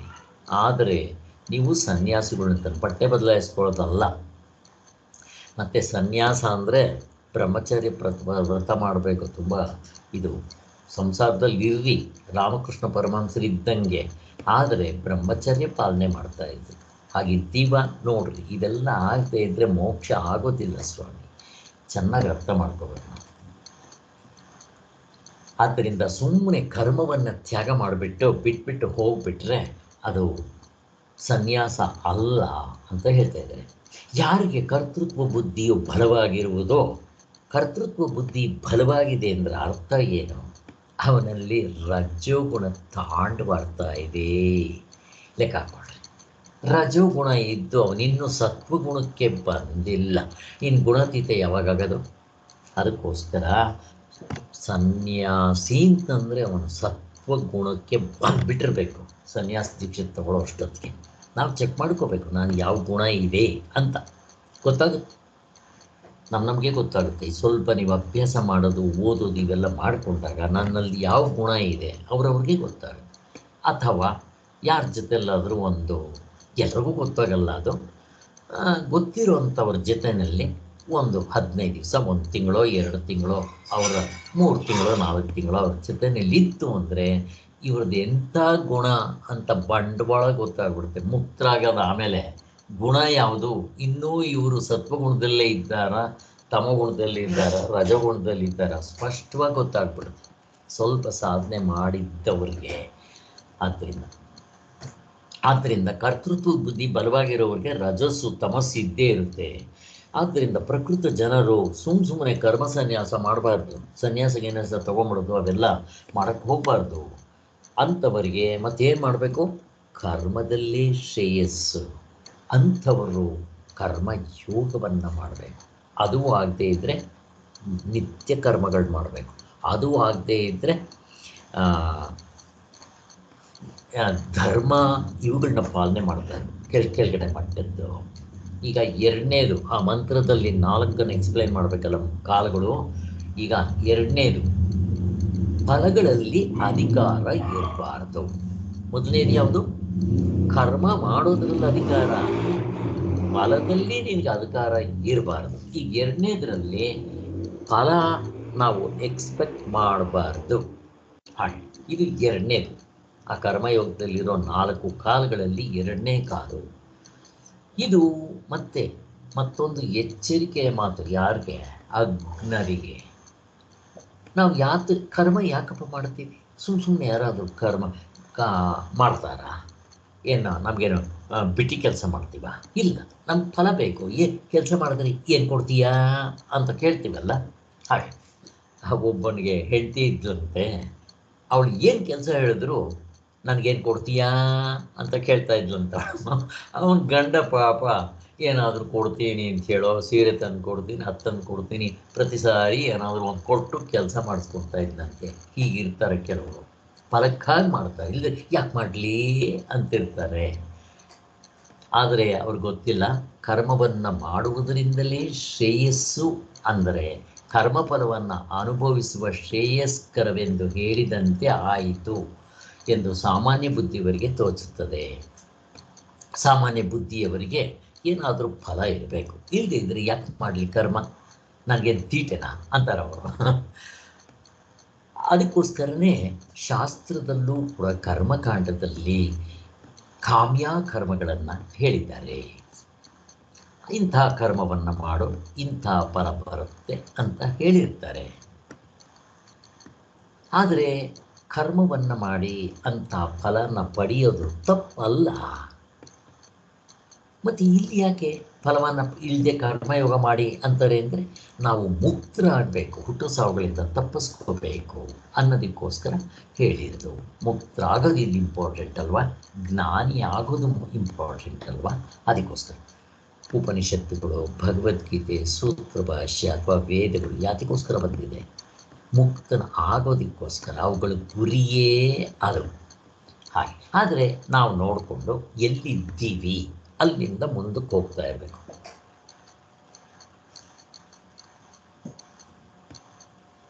ಆದರೆ ಕರ್ಮಿಗಳು ಕಾಮ್ಯ ಕರ್ಮಗಳನ್ನ ಮಾಡಲಿ, ಆದರೆ ಈ ಕರ್ಮಯೋಗ ಮಾಡೋ ಅಂಥವರು ಈ ಫಲಗಳಿಗೆ ಜೊಲ್ಲು ಬಿಡಬಾರ್ದು ಅಂತ ಹೇಳ್ತಾರೆ. ಹಾಗೆ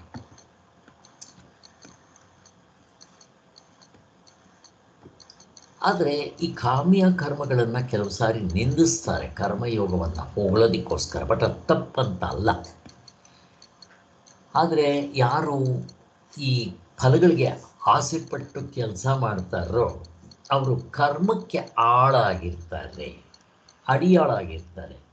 ಫಲದ ಆಶೆಯಿಂದ ಕರ್ಮವನ್ನು ಮಾಡಿದ್ರೆ ಫಲವು ನಮ್ಮನೆ ಎಲ್ಲಿಗೆ ಒಯ್ಯುತ್ತೋ ನಾವು ಹೇಳಕ್ಕೆ ಬರಲ್ಲ, ಬಿಟ್ಟಿ ಆಳುಗಳಾಗ್ಬಿಡ್ತೀವಂತೆ.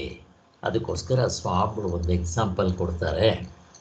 ಒಂದು ಸಾರಿ ಏನಾಯ್ತಂತೆ, ಈ ಫಲದ ಆಸೆ ಇಟ್ಕೊಂಡು ಮಾಡೋಕ್ಕೆ ಹೋದರೆ ಏನಾಗುತ್ತೆ, ಅದಕ್ಕೆ ನಾವು ಫಲದ ಆಸೆ ಇಲ್ಲದೆ ಮಾಡಬೇಕು ಅನ್ನೋದಕ್ಕೆ ಇದು ಒಳ್ಳೆಯ ನಿದರ್ಶನ. ಒಂದು ಸಾರಿ ಒಬ್ಬ ನೇಗಿಯವನು, ತುಂಬ ಬಡವ, ಅವನಿಗೆ ಜೀವನಕ್ಕೇ ಕಷ್ಟ ಆಗ್ತಾ ಇತ್ತು. ಅವನು ಒಂದು ಸಾರಿ ಕೆಲಸ ಎಲ್ಲ ಮಾಡಿ ಆಯಾಸ ಆಗಿತ್ತು. ಹಾಗೆಯೇ ನಡ್ಕೊಂಡು ಬರ್ತಾ ಇದ್ದಾನೆ ಅವನ ಹಳ್ಳಿಗೆ. ಅಲ್ಲಿ ಒಂದು ಪಾಡು ಗುಡಿಸ್ಲಿತ್ತು, ಹಳೆಯದೊಂದು ಬಿಲ್ಡಿಂಗು ಮುರಿದೋಗಿರೋದು, ಅವು ಇವು ಅಲ್ಲೇ ಹೊರ್ಕೊಂಡು ಕೂತ್ಕೊಂಡಿದ್ದಾನೆ. ಹಾಗೇ ಸ್ವಲ್ಪ ನಿದ್ದೆ ಬಂದಂಗಾಗಿದೆ. ಅಲ್ಲಿ ಇದ್ದಂಗೆ ಖ್ಯಾತೆಯನಿಗೆ ಬಿಟ್ಟಿ ಮಾಡ್ತೀಯಾ, ಖ್ಯಾತೆಯನಿಗೆ ಬಿಟ್ಟಿ ಮಾಡ್ತೀಯಾ ಅಂತ ಆ ಅಶರೀರವಾಣಿ ಕೇಳಿಸ್ತಂತೆ. ಅವನಿಗೆ ಭಯ ಆಗೋಯ್ತು. ಅಲ್ಲಿ ಯಾರೂ ಇಲ್ಲ, ಎದ್ದು ಓಡೋಗ್ಬಿಡ್ತಾನೆ. ಯಪ್ಪ ಎಂತೆವಾಗಿವ ಬಂತು ಅಂತ ಮನೆಗೆ ಹೋಗಿ ಯೋಚನೆ ಮಾಡ್ತಾನೆ, ಏನಿದು ಖ್ಯಾತೆಯನ್ನು ಬಿಟ್ಟಿ ಮಾಡ್ತೀಯಾ ಅಂತ ಹೇಳ್ತಾನೆ ಅಂತ. ಅವನಿಗೆ ಆಶ್ಚರ್ಯ ಆಗುತ್ತೆ, ಅದು ಏನಿದೆಯೋ ಒಂದು ಸಾರಿ ಕೇಳೋಣ ಅಂತ ಮತ್ತೆ ಬರ್ತಾನೆ. ಇನ್ನೊಂದು ದಿನ ಆ ಕಡೆ ಹೋಗುವಾಗ ಬಂದಿದ್ದೆ, ಅಲ್ಲಿರ್ತಾನೆ. ಮತ್ತೆ ಇದೇ ಅಶರೀರವಾಣಿ ಬರುತ್ತೆ, ಖ್ಯಾತೆಯನ್ನು ಬಿಟ್ಟಿ ಮಾಡ್ತೀಯಾ, ಖ್ಯಾತೆಯನ್ನು ಬಿಟ್ಟಿ ಮಾಡ್ತೀಯಾ ಅಂತ. ಧೈರ್ಯ ಮಾಡಿ ಇವನು ಹ್ಞೂ ಅಂತ ಅಂದ್ಬಿಟ್ಟಂತೆ. ಪಟಕ್ ಅಂತ ಒಂದು ಕೊಳಗು ತುಂಬ ಚಿನ್ನದ ನಾಣ್ಯಗಳು ಬಂದ್ಬಿಡ್ತಂತೆ. ಅವನು ನೋಡಿ ಆಶ್ಚರ್ಯ ಆಗೋಯ್ತು. ಅಬ್ಬ, ಅವನು ಇನ್ನು ನಾನು ಬುದ್ಧರಾಗ್ಬಿಟ್ಟೆ ಅಂತ ಹೇಳಿದ್ದೆ. ಅದು ಅಲ್ಲೇ ಇದ್ಕೊಂಡು ರಾತ್ರಿ ಸಾಯಂಕಾಲ ಆದಮೇಲೆ ಆ ಬಿಂದಿಗೆನ ಹೊತ್ಕೊಂಡು ಊರು ದೂರ ನಡ್ಕೊಂಡು ಹೋದಂತೆ. ಇವನ್ನೆಲ್ಲ ಮಾರ್ಬಿಟ್ಟು ನಾನು ದೊಡ್ಡ ವ್ಯಾಪಾರ ಮಾಡಿ ದೊಡ್ಡ ಶ್ರೀಮಂತನಾಗ್ಬಿಡ್ತೀನಿ, ನನಗಿನ್ನು ಕಷ್ಟ ಇಲ್ಲ ಅಂತ ಅಂದ್ಕೊಂಡು ನಡ್ಕೊಂಡು ಹೋಗ್ತಾ ಇದ್ದಾನೆ. ಊಟ ಇಲ್ಲ, ತಿಂಡಿ ಇಲ್ಲ, ಆಯಾಸ ಆಗಿದೆ, ನಡೆದು ಸುಸ್ತಾಗಿದೆ. ಹೀಗೆ ಯಾವುದೋ ಒಂದು ಊರಿಗೆ ಹೋಗ್ತಾನೆ. ಊರಿಗೆ ಹೋಗಿದ್ದೆ, ಅಲ್ಲಿ ಎಲ್ಲಾದರೂ ಮಲ್ಕೊಳ್ಳೋದು ಜಾಗ ಕೇಳ್ತಾನೆ. ಎಲ್ಲೂ ಜಾಗ ಇಲ್ಲ, ಅವನು ಮಲ್ಕೊಳ್ಳೋದು ಜಾಗ ಇಲ್ಲ. ಅವನಿಗೆ ಗೊತ್ತು ಅವನ ಹತ್ರ ಬೇಕಾದಷ್ಟು ದುಡ್ಡಿದೆ, ಎಲ್ಲಿ ಸಿಕ್ಕಿದ್ರೆ ಅವ್ರು ಮಲ್ಕೊಂಡ್ರೆ ಅವನಾದ್ರು ಕಳ್ಳ ಹೊಡ್ಕೊಂಡು ಹೋದ್ರೆ ಏನು ಮಾಡಬೇಕು. ಅದಕ್ಕೆ ಅವರು ಇವ್ರನ್ನು ಕೇಳ್ಕೊತ ಹಾಗೇ ಬರ್ತಾನೆ. ಒಂದು ಮನೆಯಲ್ಲಿ ಅವ್ರು ಹೇಳ್ತಾರೆ, ನಮ್ಮ ಮನೇಲಿ ಜಾಗ ಇಲ್ಲ, ಕೊಟ್ಟಿಗೆ ಹಸಗಿಸಿ ಕಟ್ತೀವಲ್ಲ, ಅಲ್ಲಿ ಸ್ವಲ್ಪ ಜಾಗ ಇದೆ, ನೀವು ಬೇಕಾದ್ರೆ ಮಲ್ಕೊ, ವಿಶ್ರಾಂತಿ ತಗೊಂಡು ನಾಳೆ ಬೆಳಗ್ಗೆ ಹೋಗು ಅಂತಾರೆ. ಸರಿ, ಇವನೇನು ಮಾಡ್ತಾನೆ, ಬರ್ತಾನೆ. ಬೆಳಿಗ್ಗೆ ಊಟ ಮಾಡಿ ತಿಂದಿದ್ನೋ ಏನೋ, ಆಯಾಸ ಆಗಿತ್ತು, ನಡ್ಕೊಂಬಂದಿದ್ದಾನೆ. ಒಂದು ಕಡೆ ದೇಹದ ಶ್ರಮ ಆಗಿದೆ. ಆಮೇಲೆ ಅವನೇನು ಮಾಡ್ತಾನೆ, ಸದ್ಯ ಜಾಗ ಕೊಟ್ಟರಲ್ಲಪ್ಪ ಇವರು ಅಂತ ಹೇಳಿದ್ದೆ, ಆ ಬಿಂದಿಗೆನ ತಲೆ ಹಿಂದೆಗಡೆ ಇಟ್ಕೊಂಡು ಮಲಗ್ತಾನೆ. ನಿದ್ದೆಗೆ ಹೋಗ್ಬಿಡ್ತಾನೆ, ಗೊರಕೆ ಹೊಡಿತಾ ಇರ್ತಾನೆ. ಆ ಯಜಮಾನ ಬೀಗ ಹಾಕಬೇಕಾದ್ರೆ ಕೊನೆಗೆಲ್ಲ ರಾತ್ರಿ ಮಲ್ಕೊಡುವಾಗ ಬೀಗ ಹಾಕಬೇಕಲ್ಲ, ಹೊರಗಡೆ ಬಂದು ಬಾಗಿಲಿಗೆಲ್ಲ ಬೀಗ ಹಾಕಬೇಕು ಅಂತ ನೋಡ್ತಾನೆ. ಅವನು ಅರೆ ಏನೋ ಒಂದು ಕೊಳಗ ಇಟ್ಕೊಂಡಿದ್ದಾನಲ್ಲ ಇವನು, ಚಂಬೋ ಏನೋ, ಏನಿದು, ಏನು ಇರಬಹುದು ಕ್ಯೂರಿಯಾಸಿಟಿ. ಅವನು ಕುತೂಹಲದಿಂದ ಅಲ್ಲಿ ಬಂದು ನೋಡ್ತಾನೆ, ಚಿನ್ನದ ನಾಣ್ಯಗಳು. ಸರಿ, ಅವನು ತಗೊಂಡು ಗೋವಿಂದ ಪರಾರಿ. ಇವನು ಬೆಳಿಗ್ಗೆ ನೋಡ್ತಾನೆ, ತಲೆ ಹಿಂದೆಗಡೆ ಇಟ್ಟಿರೋದಿಲ್ಲ. ಅಯ್ಯಯ್ಯೋ ಅಂತ ಬಾಯಿ ಬಡ್ಕೊಡೋಕೆ ಶುರು ಮಾಡ್ತಾನೆ. ಊರಿನವರೆಲ್ಲ ಜನ ಸೇರ್ತಾರೆ. ಸೇರಿದ ತಕ್ಷಣ ಅಲ್ಲಿ ಮಾತಾಡ್ಕೊತ ಇದ್ದಿದ್ದು ನೋಡಿದಾಗ ಅವನಿಗೆ ಗೊತ್ತಾಗುತ್ತೆ, ಆ ಮನೆ ಯಜಮಾನ ಖ್ಯಾತಯ್ಯ ಅಂತ. ಈಗ ಅಶರೀರವಾಣಿ ಏನು ಹೇಳಿತ್ತು ಅದು ಗೊತ್ತಾಯ್ತು. ಖ್ಯಾತಯ್ಯನಿಗೆ ಬಿಟ್ಟಿ ಮಾಡ್ತೀಯ, ಖ್ಯಾತಯ್ಯನಿಗೆ ಬಿಟ್ಟಿ ಮಾಡ್ತೀಯ ಅಂತ, ಫ್ರೀಯಾಗಿ ಮಾಡ್ತೀಯ ಅಂತ. ಇವನು ಹೂ ಅಂತ ಅಂದಿದ್ದಲ್ಲ, ತಗೋ ಹೋಗು. ಅದಕ್ಕೋಸ್ಕರ ಅವನಿಗೆ ಅರ್ಥ ಆಗುತ್ತೆ, ನಾಚಿಕೆನೂ ಆಗುತ್ತೆ.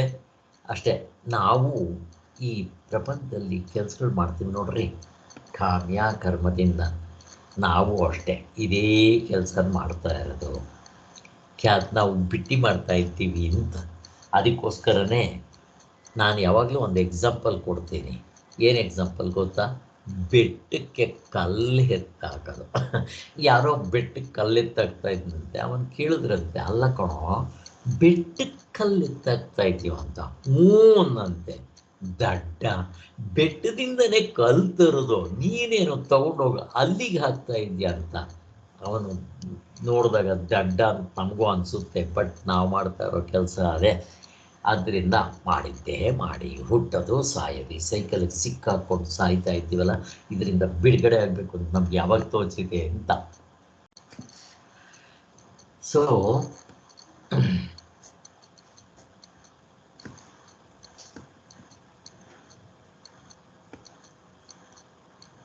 ಎಂದು ಆ ಬಡಪಾಯಿ ಅವನ ಆಯ್ತಲ್ಲ, ಫಲಕ್ಕಾಗಿ ಕರ್ಮವನ್ನು ಮಾಡುವವರೆಲ್ಲ ಹೀಗೆಯೇ ನಾವು ಬಿಟ್ಟಿ ಮಾಡ್ತಾ ಇರಬೇಕಾಗತ್ತೆ. ಈ ಎರಡು ಆಯ್ತು. ಅಲ್ಲಿಗೆ ಏನಾಯಿತು, ನಮಗೆ ಫಲದಲ್ಲಿ ಆಸಕ್ತಿ ಇರಬಾರ್ದು ಅಂತ ಖ್ಯಾತೆಯನ್ನು ಬಿಟ್ಟಿ ಮಾಡ್ತೀಯ, ನಮ್ಗೆ ಅರ್ಥ ಆಯಿತು. ಈಗ ಇನ್ನೊಂದು, ನೀವು ಫಲಾಪೇಕ್ಷೆ ಇಲ್ಲದೆ ಕರ್ಮಯೋಗ ರೂಪದಲ್ಲಿ ಮಾಡಿದ್ರೆ ಫಲ ಬರುತ್ತಾ ಇಲ್ವಾ ಪ್ರಶ್ನೆ ಕೇಳ್ತಾ ಇದ್ದೀನಿ. ಯಾರಾದರೂ ಒಬ್ಬರು ಬೇಗ. ಬರುತ್ತೆ. ಚೆನ್ನಾಗಿ ಅರ್ಥ ಮಾಡ್ಕೊಳ್ರಿ, ಬರುತ್ತೆ. ಈಗ ಅರ್ಜುನನೇ ತಗೊಳ್ರಿ. ಫಲಾಪೇಕ್ಷೆ ಇಲ್ಲದೆ ಅಥವಾ ಫಲ ಇಟ್ಕೊಂಡೇ ಅವನು ಯುದ್ಧ ಮಾಡಿದ್ದ ಅಂತ ಇಟ್ಕೊಳ್ರಿ. ಅವನಿಗೆ ಕರ್ಮಯೋಗ ಗೊತ್ತಿಲ್ಲ, ನಾನು ಗೆಲ್ಲಬೇಕು ಯುದ್ಧ ಮಾಡಿದ್ದ ಅಂತ ಇಟ್ಕೊಳ್ರಿ. ಕಾಮ್ಯಾಕರ್ಮದಿಂದ ಯುದ್ಧ ಮಾಡಿದ್ದ ಅಂತ ಇಟ್ಕೊಳ್ರಿ. ಏನಾಗ್ತಾ ಇತ್ತು? ಎರಡಂತೂ ಗ್ಯಾರಂಟಿ. ಗೆದ್ರೆ ರಾಜ್ಯ ಎಂಜಾಯ್, ಸತ್ರೆ ಸ್ವರ್ಗ ಅದು ಎಂಜಾಯ್. ಎರಡಾದರೂ ಯಾವುದಾದ್ರೂ ಉಪಯೋಗವೇ. ಈ ಕಡೆ ಗೆದ್ರೂ ಲಾಭ, ಸೋತ್ರೂ ಲಾಭ, ಸತ್ರೆ ಸ್ವರ್ಗ, ಇದಕ್ಕಿಂತ ಇನ್ನೇನು ಬೇಕು? ಈಗ ಅದನ್ನೇ ಕೃಷ್ಣ ಭಗವಂತ ಹೇಳಿದ್ದು, ನೀನು ಅನ್ಕೊಂಡಂಗೆ ಮಾಡಿದ್ರೆ ಈ ಎರಡೇ ಫಲ ಅಥವಾ ಒಂದೇ ಫಲ ಇರಲಿ, ಒಂದು ಕಲ್ಲು ಹೊಡೆದು ಎರಡು ಹಣ್ಣು ಉದುರಿಸ್ದಂಗಾಯ್ತು. ಈಗ ನಾನು ಹೇಳ್ದಂಗೆ ಕರ್ಮಯೋಗ ರೂಪದಲ್ಲಿ ಮಾಡಿದ್ರೆ ಏನು ಲಾಭ? ಸೇಮ್. ಮೊದಲು ಏನಾಗ್ತಾ ಇತ್ತು ನೀನು ಕೇಳು ಬಿಡು, ಫಲಾಪೇಕ್ಷೆ ಬಿಟ್ಟು ಮಾಡಿದ್ರು ಅದಾಗೆ ಆಗುತ್ತೆ. ಯುದ್ಧ ಅಂತೂ ಮಾಡ್ತೀಯ, ಫಲಾಪೇಕ್ಷೆ ಕೇಳ್ತಾ ಇಲ್ಲಪ್ಪ, ದೇವರಿಗೆ ಬಿಟ್ಬಿಟ್ಟಿದೆಯಾ, ನೀನೇನಾದರೂ ಮಾಡು ಅಂತ. ಗೆದ್ರೆ ರಾಜ್ಯ ಮಜಾ ಮಾಡ್ತೀಯ, ಸೋತ್ರೆ ಸತ್ರೆ ಸ್ವರ್ಗಕ್ಕೆ ಹೋಗ್ತೀಯ. ಇದಂತೂ ಗ್ಯಾರಂಟಿ, ಫಲ ಕೇಳು ಬಿಡು. ಆದರೆ ಕರ್ಮಯೋಗ ರೂಪದಲ್ಲಿ ಮಾಡಿದ್ರಿಂದ ನಿನ್ನ ಮನಸ್ಸು ಶುದ್ಧಿ ಆಗೋಯ್ತು. ಮೊಸರೆ ತೊಳೆಯಬೇಕು, ಮನಸ್ಸಿನ ಮೊಸರೆ ತೊಳೆಯಬೇಕು, ದಾಸರಾಡಿರೋದು. ಏನು ಸರ್ಫ್ ಹಾಕ್ತೀರ ಸ್ವಾಮಿ? ಸೋಪ್ಗೇನೋ ಡವ್ ಸೋಪ್ ಹಾಕ್ತೀರ, 35 50 ರೂಪಾಯಿ 60 ರೂಪಾಯಿ 100 ರೂಪಾಯಿಂದ. ಮೈ ಮೇಲಿರೋ ಕೊಳೆ ತೆಗಿಬೋದು. ಅದು ಇನ್ನೂ ಒಂದು ಎಷ್ಟೆಷ್ಟು ಕೆಮಿಕಲ್ಸ್ ಹಾಕ್ತಾರೋ ನಿಮ್ಮ ಸ್ಕಿನ್ ಮೇಲೆ ಅಷ್ಟಷ್ಟು ಅಲರ್ಜಿ ಸ್ಟಾರ್ಟ್ ಆಗುತ್ತೆ. ಅದಕ್ಕೋಸ್ಕರನೇ ಆದಷ್ಟು ಸೋಪ್ ಇಲ್ಲದೆ ಇದರಲ್ಲಿ ಕಡಲೆ ಹಿಟ್ಟಿನಲ್ಲಿ ಸ್ನಾನ ಮಾಡಿ ಇದ್ದಿದ್ದು ಒಳ್ಳೆಯದು. ಆದ್ದರಿಂದ ಈ ಮನಸ್ಸಿನಲ್ಲಿರೋ ಮೊಸರೆ ಅಥವಾ ಕೊಳಕನ ಯಾವುದರಿಂದ ತೊಳಿತೀರ? ಯಾವ ಸೋಪ್ ಹಾಕ್ತೀರಾ? ಯಾವ ಸರ್ಫ್ ಹಾಕ್ತೀರಾ? ಹೋಗೋದಿಲ್ಲ. ಅದು ಕರ್ಮ ಯೋಗದಿಂದ ಹೋಗುತ್ತೆ, 4 ಸೇರಿಸಿ ಮಾಡಿದ್ರೆ. ಇದು ಗಮನಿಸ್ಬೇಕು. ಅಲ್ಲಿಗೆ ಒಂದು ಕಲ್ಲು ಹೊಡೆದು 3 ಹಣ್ಣು ಉದುರಿಸ್ದಂಗೆ ಅಲ್ವಾ? ಅವನು ಕಾಮ್ಯಾಕರ್ಮದಿಂದ ಮಾಡಿದ್ರು ಆ 2 ಸಿಗ್ತಾ ಇತ್ತಲ್ಲ, 2 ಸಿಗುತ್ತೆ. ಇದು ತಪ್ಪಿದ್ರೆ ಅದರ ಜೊತೆಗೆ ಚಿತ್ತಶುದ್ಧಿಯಾಗಿ ನಿನ್ನ ಜ್ಞಾನಕ್ಕೆ ಕರ್ಕೊಂಡು ಹೋಗ್ಬಿಟ್ಟು ನೀನು ಸುಮ್ಮನೆ ನಿದ್ದೆಯಲ್ಲಿರುವಂಥ ಆನಂದ ಸ್ವರೂಪ ನೀನು ಎಚ್ಚರದಲ್ಲಿ ಕೊಡುತ್ತಲ್ಲಪ್ಪ, ಯಾವುದು ಬೇಡ. ಇದು ಅದಕ್ಕೋಸ್ಕರ ಎರಡನೇದು ಆಯಿತು. ನಿನಗೆ ಕರ್ಮ ಮಾಡೋದ್ರಲ್ಲಿ ಮಾತ್ರ ಅಧಿಕಾರ, ಫಲದಲ್ಲಿ ಅಧಿಕಾರ ಬೇಡ ಅಂತೇಳಿ ನಮ್ಗೆ ಅರ್ಥ ಆಯಿತು. ಈಗ ಮೂರನೇದು, ಮಂಚದ ಕಾಲಿನಲ್ಲಿ 3ನೇ ಕಾಲು, ಕರ್ಮಫಲಕ್ಕೆ ಆಳಾಗಬೇಡ, ಹೇತು ಆಗಬೇಡ. ಇದು ಯಾರು ಕರ್ಮಫಲಕ್ಕೆ ಆಸೆ ಪಟ್ಟು ಮಾಡ್ತಾರೋ ಅವನು ಅಡಿಯಾಳ ಆಗ್ತಾನೆ, ಕರ್ಮಕ್ಕೆ ಆಳ ಆಗ್ಬಿಡ್ತಾನೆ. ಈಗೇನಾಗುತ್ತೆ? ಫಲ ಬೇಡ ಅಂತಂದರೆ ಇವನು ಪಾಸ್ ಆಗ್ತಾನೆ. ಹೇಗಿದೆ? ಪಾಸ್ ಆಗ್ತೀಯಾ, ಹಾಳಾಗ್ತೀಯ. ಆದ್ದರಿಂದ ಅಂದರೆ ನನಗೆ ಕರ್ಮ ಫಲ ಬೇಕು ಅಂತ ಅಂದರೆ ಏನಾಗುತ್ತೆ? ಈಗ ನಾವು ಹುಟ್ಟಿದ ಮೇಲೆ ಕರ್ಮ ಮಾಡಲೇಬೇಕು. ನನ್ನಲ್ಲಿ 3 ಗುಣ ಇರೋದರಿಂದ ಸತ್ವಗುಣ ಆಗಲಿ ಮಾಡಬೇಕು. ಈಗ ಮಾಡಿದ್ರೆ ಏನಾಗುತ್ತೆ? ನಾವು ಕೆಟ್ಟ ಕೆಲಸನೂ ಮಾಡ್ತೀವಿ, ಒಳ್ಳೆ ಕೆಲಸ ಮಾಡ್ತೀವಿ, ಧರ್ಮದಿಂದನೂ ಮಾಡ್ತೀವಿ, ಅಧರ್ಮದಿಂದನೂ ಮಾಡ್ತೀವಿ. ಈಗ ಧರ್ಮದಿಂದ ಮಾಡಿದ್ರೆ ಸ್ವರ್ಗ, ಅಧರ್ಮದಿಂದ ಮಾಡಿದ್ರೆ ಮೋಸ, ವಂಚನೆ, ಕಪಟ, ಸುಳ್ಳು, ಹಿಂಸೆ, ನರಕ. ಸೊ ಸತ್ತ ಮೇಲೆ ಇವನು ಅನುಭವಿಸೋದಕ್ಕೆ ನಾನೇ ಹೋಗ್ಬೇಕು. ಉಪ್ಪಿಂದವನು ನೀರು ಕುಡಿಬೇಕು, ಅಲ್ಲಿ ಅನುಭವಿಸ್ಬೇಕು. ಒಳ್ಳೆ ಕೆಲಸ ಮಾಡಿದರೆ ಸ್ವರ್ಗ ಅಂದರೆ ಧರ್ಮದಿಂದ ಮಾಡಿದರೆ, ಅಧರ್ಮದಿಂದ ಮಾಡಿದರೆ ನರಕ. ಎರಡೂ ಅನುಭವಿಸ್ಬೇಕು, ಮತ್ತು ವಾಪಸ್ ಬರಬೇಕಿಲ್ಲಿ. ಈ ಸೈಕಲ್ ಬೆಟ್ಟಕ್ಕಲ್ಲೇ ತಕ್ರಿ ನಾವು ಮಾಡೋ ಕೆಲಸ ಅದೇ ಇದಾಗ್ತಾ ಇರುತ್ತೆ ಅಂತ ಹೇಳ್ತಾರೆ. ಸೊ ಅಲ್ಲಿಗೆ ಜನ್ಮಾಂತರವನ್ನು ಪಡೆಯೋದಕ್ಕೆ, ಶರೀರವನ್ನು ಧರಿಸೋದಕ್ಕೆ ಇನ್ನೂ ಒಂದು ಮನುಷ್ಯ ಜನ್ಮನೇ ಬರುತ್ತೆ ಅಂತ ಏನು ಗ್ಯಾರಂಟಿ?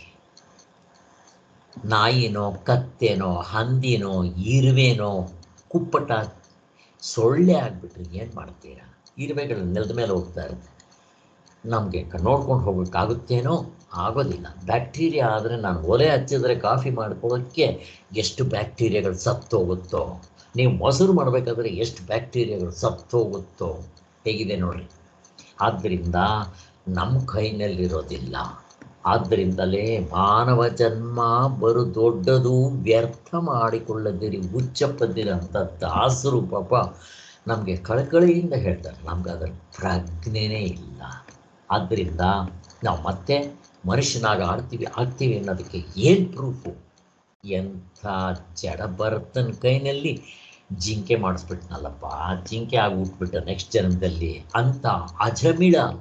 ಮತ್ತೆ ಯಾರು ಸಂಸಾರ ಬಿಟ್ಟು, ಹೆಂಡತಿ ಮಕ್ಕಳು ಬಿಟ್ಟು ಬ್ರಹ್ಮಚಾರಿ ಪಾಲನೆ ಮಾಡ್ತಾ ಇದೆ ಅವನ ಕತೆ ಹಂಗೆ ಆಗಬೇಕಾದ್ರೆ ನಾವು ಏನು ಸಾಧನೆ ಮಾಡಿದ್ದೀವಿ ಅಂತೀವಿ, ಸಕ್ಸಸ್ ಆಗಿಬಿಡ್ತೀವಪ್ಪ. ಚೆನ್ನಾಗಿ ಯೋಚನೆ ಮಾಡಬೇಕು. ಆದ್ದರಿಂದ ಈ ಸಂಸಾರದ ಲಕ್ಷಣ ಏನು?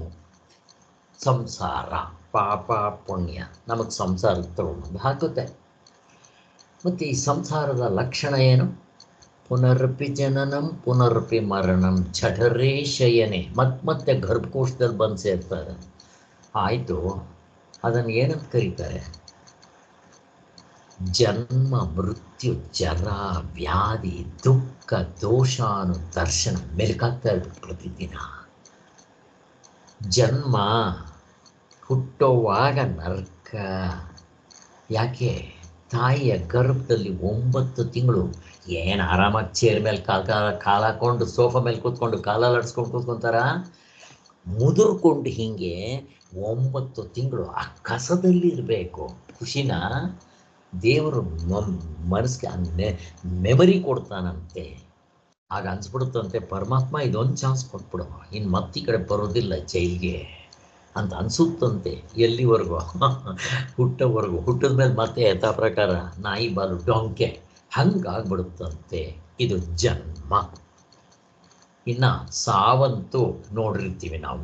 ಜನ್ಮ ಆದರೂ ನಮಗೆ ಗೊತ್ತಿರೋದಿಲ್ಲ, ಯಾಕೆಂದ್ರೆ ಅವಾಗ ಪ್ರಜ್ಞೆ ಇರೋದಿಲ್ಲ. ಇನ್ನು ಸಾವು, ಜನ್ಮ ಮೃತ್ಯು. ಮೃತ್ಯು ಏನು ಸಂತೋಷನ? ಅದು ಅಷ್ಟೇ, ರೋಗ. ಜನ್ಮ ಮೃತ್ಯು. ಜರ ಮುದುಕತನ.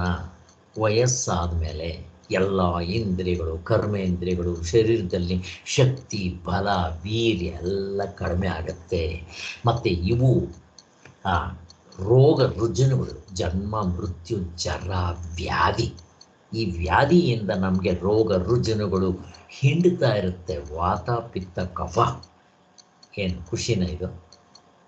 ಹುಟ್ಟದಾಗಲಿಂದ ಸಾಯೋವರೆಗೂ ದುಃಖವೇ ದುಃಖಾಲಯ. ಇದನ್ನು ಖುಷಿ ಅಂತ ಪಡಿಬೇಕಾ? ಎಲ್ಲೋ ಆ ಬಾಲ್ಯ ಯೌವನ ಈ 2 ಕಡೆ ಸ್ವಲ್ಪ ಖುಷಿ ಇರ್ಬೋದು. ಇನ್ನು ಕಾಯಿಲೆ ಕಸಾಲಿಗಿರಲ್ಲ, ಏನೇ ಇರಲ್ಲ. ಆಮೇಲೆ ನೋಡ್ರಿ, ಒಂದು ಮದುವೆ ಮಾಡ್ಕೊಳ್ರಿ, ಗೊತ್ತಾಗುತ್ತೆ ಹಾಗೆ ಅಲ್ವಾ? ಅದಕ್ಕೋಸ್ಕರನೇ ಹೀಗೆ ಇದನ್ನು ತಿಳಿಸೋದಕ್ಕೆ ನ್ಯಾಯಸೂತ್ರದಲ್ಲೂ ಕೂಡ ನಮ್ಮ ಭಗವದ್ಗೀತೆಯಲ್ಲಿ ಜನ್ಮ ಮೃತ್ಯು ಜರ ವ್ಯಾಧಿ ದುಃಖ ದೋಷಣ ಅಂತ ಹೇಳಿದ್ದಾರೆ. ಇನ್ನೊಂದು, ಇದನ್ನು ನಮ್ಮ ಹಿಂದೂಗಳು ಮಾತ್ರ ಇದನ್ನು ಮೆಲುಕು ಹಾಕೋದು. ಈ ಕ್ರಿಶ್ಚಿಯನ್ಸು ಮುಸ್ಲಿಮ್ಸು ಬೇರೆ ಧರ್ಮದವ್ರು ಏನು ಹೇಳ್ತಾರೆ ಅಂದರೆ, ಇವರು ದಡ್ಡರು ಹಿಂದೂಗಳು.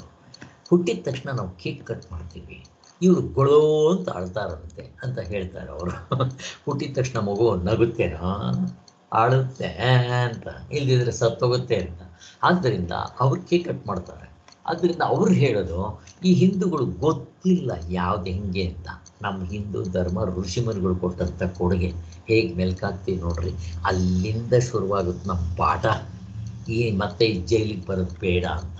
ಆದ್ದರಿಂದ ಈ ನ್ಯಾಯಸೂತ್ರದಲ್ಲಿ ಒಂದು ಇದನ್ನೇ ಹೇಳಿದ್ದಾರಂತೆ. ಅದೇನದು? ದುಃಖ ಜನ್ಮ ಪ್ರವೃತ್ತಿ ದೋಷ ಮಿಥ್ಯಾ ಜ್ಞಾನಾನಮುತ್ತರೋತ್ತರಾಪಾಯೇ ತದನಂತರ ಪಾಯಾದಪವರ್ಗ ಅಂತ. ಏನಿದ್ರ ಅರ್ಥ? ಸೇಮ್ ಅರ್ಥ ಬರುತ್ತೆ, ಸ್ವಲ್ಪ ಹೆಚ್ಚು ಕಡಿಮೆ. ಈ ಮನುಷ್ಯನಿಗೆ ಮಿಥ್ಯಾ ಜ್ಞಾನ, ತಪ್ಪು ತಿಳುವಳಿಕೆಯಿಂದ, ಹೇಗೆ ಅವನು ತಪ್ಪು ತಿಳುವಳಿಕೆಯಿಂದ ಇರೋದು ಹಗ್ಗವನ್ನು ಹಾವು ಅಂತ ಅಂದ್ಕೊಂಡೋ, ಹಾಗೆ ಇರೋ ನಿಜವಾದ ನನ್ನ ಸ್ವರೂಪ ಆತ್ಮ ನಾನು ಈ ಶರೀರ ಅಂದ್ಕೊಂಡೆ, ಬಂತು ರೋಗ, ತಪ್ಪು ತಿಳಿವಳಿಕೆ. ಇದಕ್ಕೆ ಅವಿದ್ಯೆ, ರಾಂಗ್ ನಾಲೆಡ್ಜ್. ಯಾವಾಗ ರಾಂಗ್ ನಾಲೆಡ್ಜ್ ಆಯಿತು ಆಗ ಶರೀರ ನಾನು ಅಂತ ಅಂದ್ಕೊಂಡು ಕರ್ತೃತ್ವ ಭೋಕ್ತೃತ್ವ ಬಂತು. ಬಂದಿದ್ದ ತಕ್ಷಣ ರಾಗ ದ್ವೇಷ, ಅವಿದ್ಯಾ, ಕಾಮ, ಕರ್ಮ, ಜನ್ಮ, ಮೃತ್ಯು, ಸೈಕಲ್ ರಿಪಿಟೇಷನ್.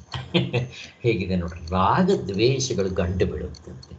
ಈ ರಾಗದ್ವೇಷಗಳು ಇದ್ದಾಗ ಆಗ ಯಾವುದೋ ವಸ್ತು ಕಾಮ ಆಗಿದ ತಕ್ಷಣ ಸಂಕಲ್ಪ ಮಾಡಿಬಿಡ್ತೀನಿ. ಸಂಕಲ್ಪ ಆಗಿದ ತಕ್ಷಣ ಪ್ರಯತ್ನ ಮಾಡ್ತೀನಿ. ಏನದು?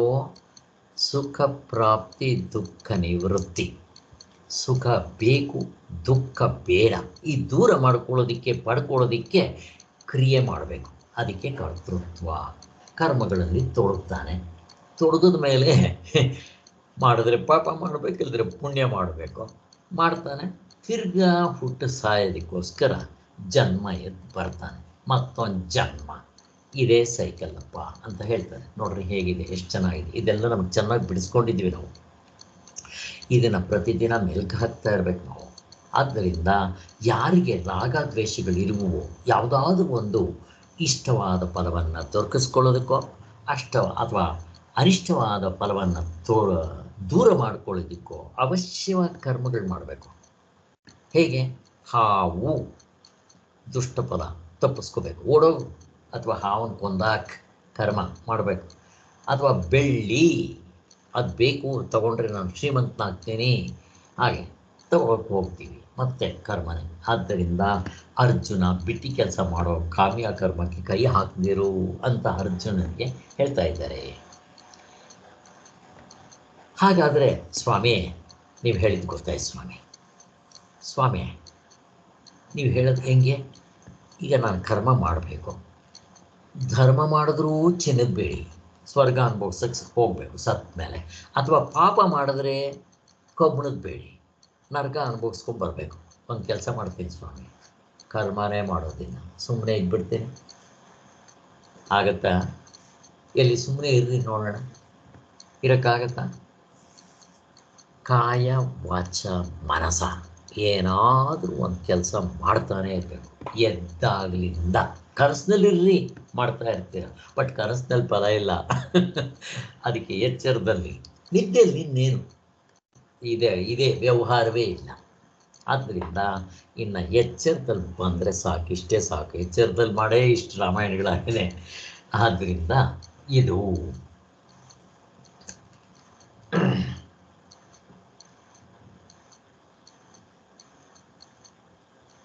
ಆದ್ದರಿಂದ ಜನ್ಮಾಂತರ ಸುಖ ದುಃಖಗಳನ್ನು ಹೊಂದಿ ಅದರಿಂದ ನೀನು ಕಾಮ್ಯ ಕರ್ಮಕ್ಕೆ ಕೈ ಹಾಕಬೇಡ ಅಂತ ಅರ್ಜುನನಿಗೆ ಹೇಳ್ತಾ ಇದ್ದಾರೆ. ಹಾಗಾದರೆ ಕರ್ಮವನ್ನು ಬಿಟ್ಬಿಟ್ರೆ ಏನಪ್ಪ, ಇದಕ್ಕೆ ತಾನೇ ಬಿಟ್ಬಿಡ್ತೀನಿ, ನಾನು ಕರ್ಮನೇ ಮಾಡೋದಿಲ್ಲ. ಹಾಗೆ ಮಾಡೋಕ್ಕೆ ಬರೋಲ್ಲ. ಯಾಕೆ ಹೇಳ್ರಿ?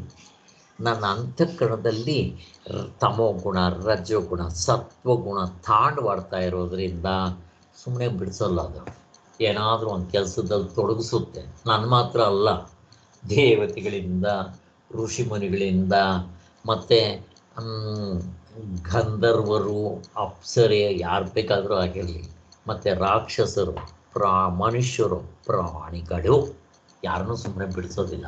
ಏನಾದರೂ ಒಂದು ಕೆಲಸ ತಪ್ತಾ ಇರುತ್ತೆ ಅಂತ ಹೇಳಿದ್ದಾರೆ. ಹೀಗೆ ಆದ್ದರಿಂದ ಕರ್ಮವನ್ನು ಬಿಟ್ಟರಾಯ್ತು ಅಂತಂದರೆ ಬಿಡೋಕ್ಕೆ ಬರಲ್ಲ. ಅದಕ್ಕೆ ಭಗವಂತ ಹೇಳ್ತಾನೆ, ನಿನಗೆ ಅಕರ್ಮದಲ್ಲಿ ಮನಸ್ಸು ಯಾವತ್ತೂ ಬೇಡ. ಅರ್ಜುನ ಅದೇ ಮಾಡಿದ್ದು, ನಾನು ಯುದ್ಧ ಮಾಡಲ್ಲ ಅಂತ ಕೂತ್ಕೊಂಡಲ್ಲ, ಅದು ತಪ್ಪೇ ಅಂತ ಅದಕ್ಕೆ ಅವನು ತಿಳಿಸ್ಕೊಟ್ಟಿದ್ದು. ಆದ್ದರಿಂದ ಕರ್ಮ ಮಾಡಬೇಕು, ಆದರೆ ನನಗದು ಅಂಟಾಗಬಾರ್ದು. ಹಲಸಿನ ತೊಳೆ ತಿನ್ನಲೇಬೇಕು, ಆದರೆ ಅದು ಮೆತ್ಕೋಬಾರ್ದು ನನ್ನ ಬಾಯಿಗೆ, ಕೈಗೆ, ಮಖಕ್ಕೆಲ್ಲ. ಅದಕ್ಕೆ ಎಣ್ಣೆ ಹಚ್ಕೊಬಿಟ್ರೆ ಆಗೋಯ್ತು. ಹಾಗೆ ಕರ್ಮ ಮಾಡಬೇಕು, ಮಾಡು, ಕರ್ಮಯೋಗ ರೂಪದಲ್ಲಿ ಮಾಡು, ಮೆತ್ಕೊಡೋದಿಲ್ಲ. ನೀನು ಬಂಧನದಿಂದ ಬಿಡುಗಡೆ ಆಗ್ತೇವೆ, ನಿನ್ನ ಚಿತ್ತಶುದ್ಧಿ ಆಗಿಬಿಡುತ್ತೆ. ಎಷ್ಟು ಚೆನ್ನಾಗಿದೆ ನೋಡಿ, ಇದನ್ನು ಚೆನ್ನಾಗಿ ಅರ್ಥ ಮಾಡ್ಕೋಬೇಕು.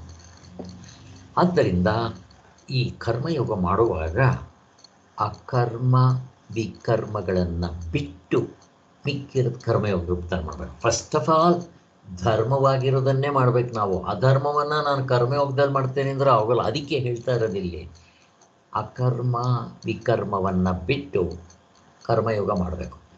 ಅಕರ್ಮ ಅಂದರೆ ಏನು? ಈ ಸ್ವಾಮಿಗಳು ಹೇಳಿದ್ರಲ್ಲ, ಕರ್ಮನೇ ಮಾಡದೆ ಬಿಡೋಣ, ಆಗೋದಿಲ್ಲ. ಅಥವಾ ವಿಕರ್ಮ, ಓಹೋ ಕರ್ಮ ಮಾಡಬೇಕಾ, ನಾನು ಯದ್ವತತ್ವ ಮಾಡ್ತೀನಿ, ವೀರಪ್ಪನ ಥರ ಸುಳ್ಳು ಹೇಳೋದು, ಮೋಸ ಮಾಡೋದು, ದುರ್ಯೋಧನಾದಿಗಳ ಥರ ಮೋಸ ವಂಚನೆ ಕಪಟ ಮಾಡ್ತೇನೆ ಅಂತಂದರೆ ಅದು ಮಾಡಬಾರ್ದು. ಕರ್ಮಯೋಗ ಅಂತಂದರೆ ಏನೂ ಮಾಡದೆ ಸುಮ್ಮನೆ ಇರಲೂಬಾರ್ದು. ಅಥವಾ ಯದ್ವತತ್ವ, ಕಳ್ಳರಂಗೆ, ವೀರಪ್ಪನಂಗೆ, ದುರ್ಯೋಧನಾದಿಗಳಂಗೆ, ರಾಕ್ಷಸರಂಗೆ ಕೆಲಸ ಮಾಡಬಾರ್ದು.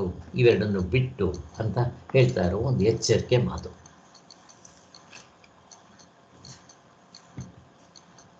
ಆದ್ದರಿಂದ ಕರ್ಮವನ್ನು ಮೀರುವ ಸಾಂಖ್ಯಕ್ಕೂ ಅಕರ್ಮದಲ್ಲಿ ಸಕ್ತನಾಗುವ ಹೇಳಿತನಕ್ಕೂ ಅಜಗಜಾಂತರವಿದೆ.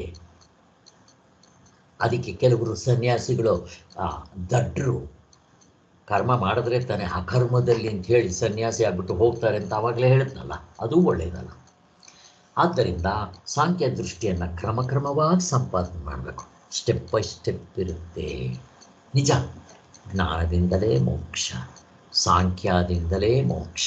ಆದರೆ ಒಂದೇ ಸರ್ ನನಗೆ PhD ಕ್ಲಾಸ್ಗೆ ಹೋಗೋಕ್ಕಾಗದೇ ಇರೋದ್ರಿಂದ LKG, UKG, primary, high school, middle school, college, ಆಮೇಲೆ MSc, ಆಮೇಲೆ PhD, ಹಾಗೆ ಸ್ಟೆಪ್ ಬೈ ಸ್ಟೆಪ್ ಹೋಗ್ಬೇಕಲ್ಲ. ಸಾಧನೆಗಳನ್ನು ನಾವು ಹಾಗೇ ಮಾಡ್ಕೊಂಡು ಹೋಗಬೇಕು. ಹೀಗೆ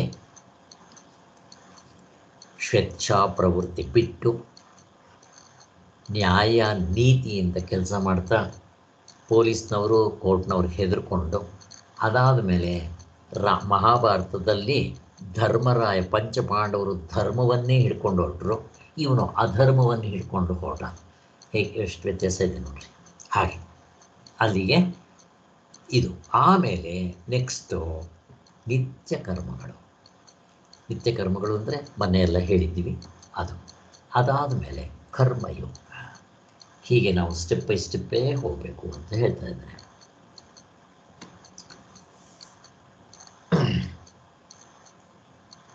ಸೊ ಸಾಂಖ್ಯ ದೃಷ್ಟಿಯನ್ನು ಕ್ರಮಕ್ರಮವಾಗಿ ಸಂಪಾದಿಸಬೇಕು, ಸ್ಟೆಪ್ ಬೈ ಸ್ಟೆಪ್ ಹೋಗಬೇಕು. ಪರಂಪರಾ ಸಾಧನ, ಸಹಕಾರಿ ಸಾಧನ, ನೇರಾದ ಸಾಧನ, ಇವೆಲ್ಲ. ಆದ್ದರಿಂದ ನಮಗೆ ಫಲದಲ್ಲೂ ಆಸಕ್ತಿ ಬೇಡ, ಅಕರ್ಮದಲ್ಲೂ ಆಸಕ್ತಿ ಬೇಡ, ವಿಕರ್ಮದಲ್ಲೂ ಆಸಕ್ತಿ ಬೇಡ. ನಾನು ಮಾಡ್ತಾ ಇದ್ದೀನಿ ಅನ್ನೋ ಸಂಗತ್ಯಾಗ, ಫಲತ್ಯಾಗ ಬಿಟ್ಟು ಸಮತ್ವ ಬುದ್ಧಿಯಿಂದ ಮಾಡಬೇಕು ಅಂತ ಹೇಳ್ತೇನೆ. ಹೀಗೆ ಕರ್ಮಯೋಗವನ್ನು ಮಾಡಬೇಕೆನ್ನುವನ್ನು ತನ್ನ ಎಲೆಕಟ್ಟನ್ನು ಮೀರದಂತೆ 4 ದಿಕ್ಕುಗಳಲ್ಲಿ ಬೇಲಿ ಹಾಕ್ಕೊಬೇಕು. ಇವೇ 4. ಆದ್ದರಿಂದ ಕರ್ಮಯೋಗ ಅನ್ನೋದು ಒಂದು ಕರ್ಮಸು ಕೌಶಲಂ ಅಂತ ಹೇಳಿದ್ರಲ್ಲ, ಕುಶಲ ವಿದ್ಯೆ ಅಂತ ನಾನು ಒಂದು ಎಕ್ಸಾಂಪಲ್ ಕೊಟ್ಟೆ. ಆದ್ದರಿಂದ ಇನ್ನೊಂದು ನಿಮಗೆ ಹಾವಿನ ನಾನು ಕೊಟ್ಟಿದ್ದೀನಿ, ಅದನ್ನೇ ನೆನೆಸ್ಕೊಳ್ರಿ. ಇದು ಅಷ್ಟೇ ಕರ್ಮಸು ಕೌಶಲಂ. ಹಾವಿಗೆ 2 ಹಲ್ಲು ಕಿತ್ತಿದ್ರೆ ಅದೇ ಹಾವು ವಿಷ ಆಗಿದ್ದಿದ್ದು ಹಾವಿಗೆ ಅಮೃತ ಆಗೋಯ್ತು. ಆ ಹಾವಿಗೆ ಮಾತ್ರ ದುಡಿಯೋದಲ್ಲ, ಹಾವಿಗೆ, ಅವನಿಗೆ, ಅವನ ಹೆಂಡತಿ, ಮಕ್ಕಳು, ಮನೆ ಮಠ ಎಲ್ಲವೂ ಕೂಡ ಹಾವಿನಿಂದ ದುಡ್ಕೊಂಡ್ಬಿಡ್ತಾನೆ. ಹೇಗಿದೆ ನೋಡ್ರಿ. ಹಾಗೆ ನಾವು ಆ ಕರ್ಮವನ್ನು ಸ್ವಲ್ಪ ಯೋಗದ ರೂಪದಲ್ಲಿ ಮಾಡಿಬಿಟ್ರೆ ನಮ್ಗೆ ಯಾವುದು ವಿಷವಾಗಿತ್ತೋ ಅದೇ ಅಮೃತವಾಗಿಬಿಡುತ್ತೆ ಅಂತ ಹೇಳ್ತಾ ಇದ್ದಾರೆ.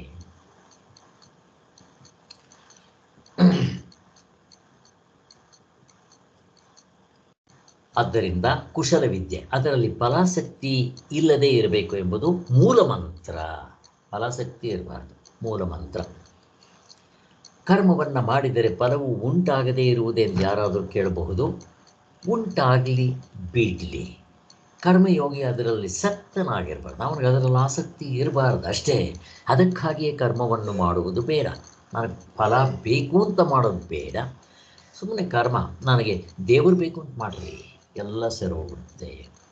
ಈ ಅಭಿಪ್ರಾಯನ ಮುಂದಿನ ಶ್ಲೋಕದಲ್ಲಿ ಇನ್ನೂ ಸ್ಪಷ್ಟ ಮಾಡಿದ್ದಾರೆ. ಕರ್ಮಗಳನ್ನು ಮಾಡಲೇಬೇಕು, ಆದರೆ ಫಲಕ್ಕೆ ವಶನಾಗಬಾರದು. ಇದು ಹೇಗೆ ಎನ್ನುವೆಯಾ? ಅದನ್ನು ಈಗ ಕೃಷ್ಣ ಭಗವಂತ ಮತ್ತೆ ಹೇಳ್ತಾ ಇದ್ದಾನೆ. ಆಸಕ್ತನಾಗಿರು, ಬರಿಯ ಕರ್ಮವನ್ನು ಮಾಡಿದರೆ ಫಲ ಅಂಟು ತಪ್ಪಲಾರದು. ಆದರೆ ಯೋಗವನ್ನು ಕೂಡಿಸ್ಕೊಂಡು ಸಂಘವಿಲ್ಲದೆ, ಫಲದ ಆಸಕ್ತಿ ಇಲ್ಲದೆ, ಸಿದ್ಧಿ ಆಗಲಿ ಸಿದ್ಧಿ ಆಗದೆ ಇರಲಿ ಮನಸ್ಸನ್ನು ಒಂದೇ ಸಮವಾಗಿಟ್ಕೊಂಡು ಕೆಲಸ ಮಾಡಿದ್ರೆ ಆಗ ಏರುಪೇರದೆ ನಮಗೆ ಆ ಯೋಗವೇ ತಪ್ಪಿಬಿಡುತ್ತೆ. ಕರ್ಮಯೋಗದಿಂದ ಚಿತ್ತಶುದ್ಧಿ. ಆದ್ದರಿಂದ ಕರ್ಮಯೋಗದಲ್ಲಿ ಸಂಘವಿರಬಾರ್ದು ಅನ್ನೋದು ಬಹಳ ಮುಖ್ಯ. ಅಲ್ಲಿ ಸಂಘ ಅಂತಂದಿದ ತಕ್ಷಣ ಇಷ್ಟನ್ನು ಸೇರಿಸ್ಕೋಬೇಕು. ನಾನು ಮಾಡ್ತಾ ಇದ್ದೇನೆ ಅನ್ನೋ ಸಂಘ, ಫಲ ಬೇಡ ಅಂತ ಹೇಳೋ 2 ಸಂಘಗಳು ಬಿಡಬೇಕು. ಆದ್ದರಿಂದ ಈ ಕರ್ಮವು ನನ್ನ ಕರ್ಮ, ಇದು ನೆರವೇರಿದ್ರೆ ನಾನು ಬದುಕ್ತೀನಿ, ಇಲ್ಲದಿದ್ದರೆ ಕೆಟ್ಟೆ ಅಂತ ಯಾರು ಹೇಳ್ತಾರೋ ಅವರು ಕರ್ಮಕ್ಕೆ ಆಳಾಗ್ತಾರೆ. ಆದರೆ ಕರ್ಮ ಸಂಘ, ಈ ಫಲಕ್ಕಾಗಿಯೇ ಕರ್ಮವನ್ನು ಮಾಡುವೆನೋ, ಈ ಫಲವಾಗದಿದ್ದರೆ ಕರ್ಮದಿಂದ ತಾನೇ ಆಗತಕ್ಕದ್ದು ಏನು ಎಂದು ಫಲದಲ್ಲಿ ಮನಸ್ಸು ಅಂಟಿಕೊಂಡಿರುವುದು ಫಲಸಂಘ. ಅದು ಅರ್ಜುನ ಮೊದಲು ಮಾಡಬೇಕು ಅಂದ್ಕೊಂಡಿದ್ದು ಹೀಗೆ. ಫಲಸಂಘ ಅದು ಇರಬಾರ್ದು, ಕರ್ಮಸಂಘ ಇರಬಾರ್ದು, ಫಲಸಂಘ ಇರಬಾರ್ದು, ಮತ್ತು ನಾನು ಮಾಡ್ತಾ ಇದ್ದೀನಿ ಅಹಂಕಾರದ ಆಸಕ್ತಿನೂ ಇರಬಾರ್ದು. ಇವನಿಷ್ಟನ್ನು ಬಿಟ್ಟರೆ ಯಾವ್ಯಾವ್ದು ಬಿಡಬೇಕು?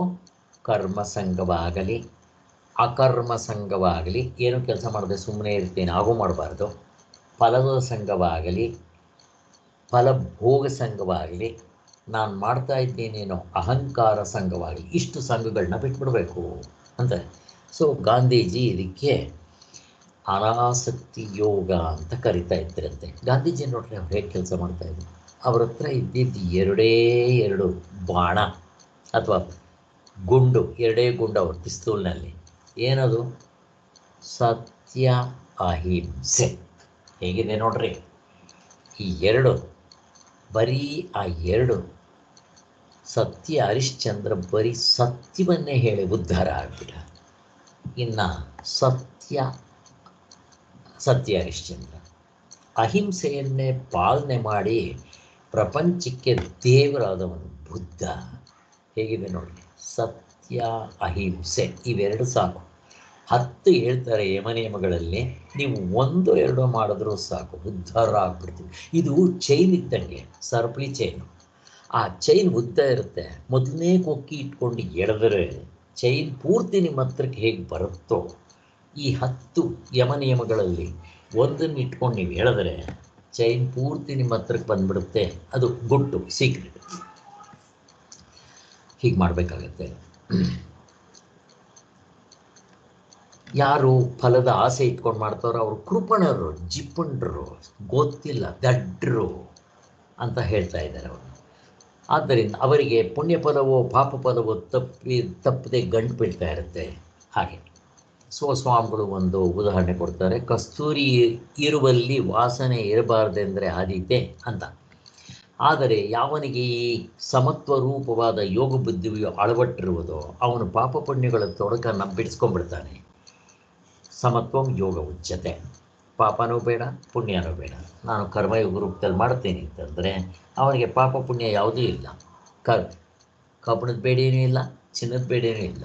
ಅದರಿಂದ ಕರ್ಮವೆಂಬುದೆಲ್ಲವೂ ಬಂಧಕವಾಗಿರುವ, ಕರ್ಮ ಬಂಧಕ ಆಗೋದಿಲ್ಲ. ನಿಜವಾಗ್ಲೂ ಹೇಳಬೇಕು ಅಂದರೆ ಕರ್ಮ ಅಲ್ಲ ನಮಗೆ ಬಂಧಕ. ಕರ್ಮ ಮಾಡೋದ್ರಿಂದ ಏನು ತಪ್ಪಿಲ್ಲ. ಬ್ರಹ್ಮಜ್ಞಾನಿ ಕೂಡ ಲೋಕ ಸಂಗ್ರಹಾರ್ಥಕವಾಗಿ ಮಾಡ್ತಾರೆ.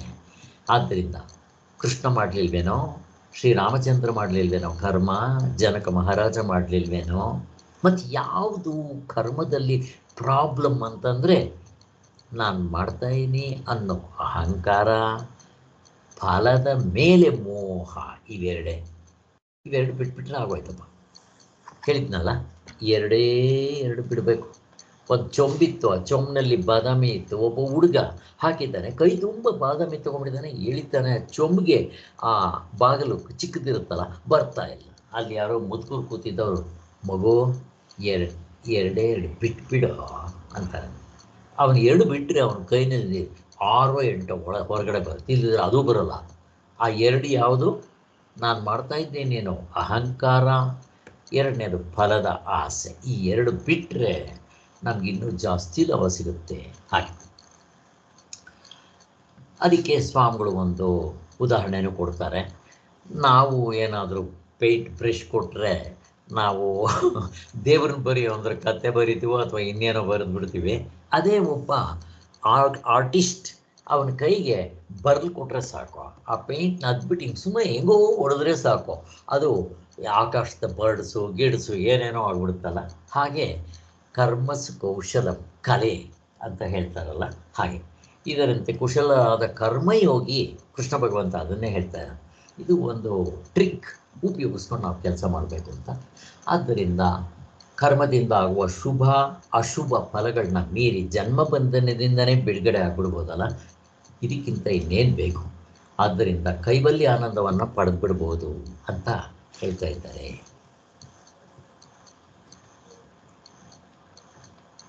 ಸೊ ಅಲ್ಲಿಗೆ ಕರ್ಮಫಲದಲ್ಲಿ ಅನಾಸಕ್ತನಾಗಿ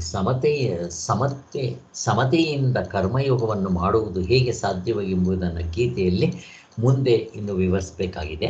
ಇಲ್ಲಿಗೆ ಭಗವಂತನ ನೋಡ್ರಿ, ಇದು ಇಂಪಾರ್ಟೆಂಟು. ಈ 4ರಲ್ಲಿ ಭಗವಂತನನ್ನು ಕೇಂದ್ರವಾಗಿಟ್ಕೊಂಡು ಕರ್ಮ ಮಾಡಬೇಕು. ನಾನು ಅದೇ ಹೇಳಿದ್ದು ನಿಮಗೆ ಮೊದಲು.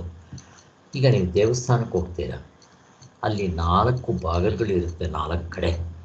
ಆಮೇಲೆ ದೇವಸ್ಥಾನದ ಒಳಗಡೆ ಹೋದರೆ ಆ ಸಭಾಂಗಣ ಒಳಗಡೆ ಎಲ್ಲ ಪ್ರದಕ್ಷಿಣೆ ಹಾಕ್ಬೋದು. ಅದೆಲ್ಲ ಮುಗಿಸ್ಕೊಂಡು ಇನ್ನೂ ಒಳಕ್ಕೆ ಹೋದರೆ ಗರ್ಭಗುಡಿ.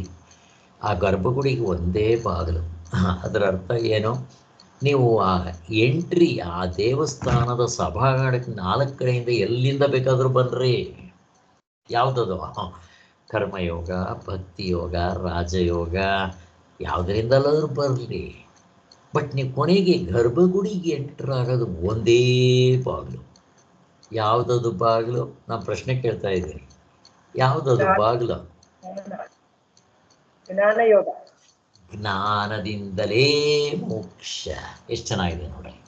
ಆದ್ದರಿಂದ ಇಲ್ಲಿ ನಿಮಗೆ ಆ 4 ಬಾಗಿಲುಗಳು ಇಂಪಾರ್ಟೆಂಟ್ ಇಲ್ಲ, ದೇವಸ್ಥಾನಕ್ಕಿರೋ ಕಾಂಪೌಂಡ್ ಇಂಪಾರ್ಟೆಂಟ್ ಇಲ್ಲ, ಮತ್ತು ಅದರ ಸಭಾಂಗಣ ಇಂಪಾರ್ಟೆಂಟ್ ಇಲ್ಲ, ಏನೂ ಇಂಪಾರ್ಟೆಂಟ್ ಇಲ್ಲ. ಮತ್ತೇನು ಗರ್ಭಗುಡಿ ಇಂಪಾರ್ಟೆಂಟಾ? ಅದೂ ಇಲ್ಲ. ಗರ್ಭಗುಡಿಗೆ ಹೋದರೆ ಯಾರು ಇಂಪಾರ್ಟೆಂಟು? ಇಷ್ಟೆಲ್ಲ ಕಷ್ಟಪಟ್ಕೊಂಡು ನೀವು ತಿರುಪ್ತಿಗೆ ಹೋಗಿ ಯಾತಿಗೆ ಹೋಗಿರೋದು? ಮಧ್ಯದಲ್ಲಿ ದೇವರು ಇರ್ತಾನಲ್ಲ ಅವನು ನೋಡೋದಕ್ಕೆ. ಅದಕ್ಕೋಸ್ಕರನೇ ಆ ಪ್ರತಿಷ್ಠನಾದ ದೇವರು ಇರ್ತಾನಲ್ವಾ ಅವನು. ಅದಕ್ಕೋಸ್ಕರ ನಮ್ಮ ಎಲ್ಲ ಕರ್ಮಯೋಗಕ್ಕೂ ಆ ಪರಮಾತ್ಮನು ಮೂಲ ಸ್ಥಾನ, ಅವನು ಬಿಡಬಾರ್ದು. ಅದನ್ನು ಹೇಳ್ತಾ ಇದ್ದಾರೆ. ಆದ್ದರಿಂದ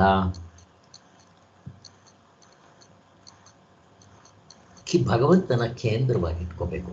ಕರ್ಮ ಮಾಡುವುದೆಂಬ ಅಂಶ. ಅದಕ್ಕೋಸ್ಕರನೇ ಈಶ್ವರಾರ್ಪಣ ಬುದ್ಧಿಯಿಂದ ಮಾಡಬೇಕು. ಭಗವಂತ ಪ್ರೀತಿಯಾಗೋ ಮಾಡಬೇಕು.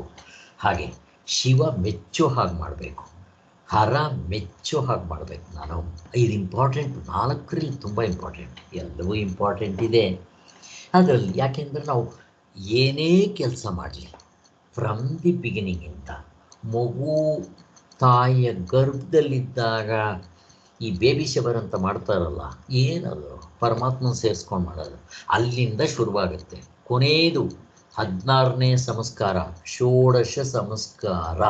16ನೇದು ಶವ ಸಂಸ್ಕಾರ, ಅಂತ್ಯ ಸಂಸ್ಕಾರ. ಅಲ್ಲೂ ಪರಮಾತ್ಮನ ಸೇರಿಸ್ಕೊಂತಾರೆ. ನೋಡ್ರಿ ಹೇಗಿದೆ ನಮ್ಮಲ್ಲಿ. ಅದರಿಂದ ಈ ಎಲ್ಲ ಇದಕ್ಕೂ ಕೇಂದ್ರವಾಗಿ ಇಟ್ಕೊಂಡು ಮಾಡಬೇಕು. ಅದರಿಂದಲೇ ಕರ್ಮ ಮಾಡುವುದ ಅಂಶವನ್ನು ಭಕ್ತಿ ಯೋಗ ಅಂತ ಕರೀತಾರೆ. ಇಲ್ಲಿ ನೋಡ್ರಿ, ಭಕ್ತಿ ಯೋಗ ಬಂದ್ಬಿಡ್ತು. ಅದಕ್ಕೆ ಕರ್ಮಯೋಗದಲ್ಲಿ ಮುಂದಕ್ಕೆ ಹೇಳ್ತಾರೆ ಏನೇನು ಬೆನಿಫಿಟ್ ಇದೆ ಅಂತ. ಅದನ್ನು ಈಗಲೇ ಲಕ್ಷ್ಯದಲ್ಲಿಟ್ಟು 2 ಮಾತುಗಳನ್ನು ಹೇಳಿವೆನು. ಧರ್ಮ ರೂಪವಾಗಿರುವುದು ಮಾಡಿದ್ರೆ ಕರ್ಮ ಬಂಧನಕ್ಕೆ ಒಳಗಾಗ್ತೀವಿ. ಆದರೆ ಈ ಗೀತಾಶಾಸ್ತ್ರದಲ್ಲಿ 2 ಉಪಾಯಗಳನ್ನ ಹೇಳಿದೆ. ಒಂದು ಜ್ಞಾನಿಯಾದವನಿಗೆ ಸಹಜವಾಗಿ ಸಿಕ್ಬಿಟ್ಟಿರುತ್ತೆ. ಅದೇ ಕರ್ಮಯೋಗಿಗೆ ಈ ರೀತಿ ಅವನು ಕರ್ಮ ಮಾಡಿದ್ದಾದರೆ ಅವನಿಗೆ ಇಷ್ಟು ಫಲ ಆಗುತ್ತೆ ಅನ್ನೋದನ್ನು ಹೇಳ್ತಾ ಇದ್ದಾರೆ. ಇಲ್ಲಿಗೆ ನಿಲ್ಲಿಸೋಣ. ಓಂ ಶಾಂತಿ ಶಾಂತಿ ಶಾಂತಿ. ಜೈ ಗುರುದೇವ್, ಜೈ ಶ್ರೀರಾಮ್.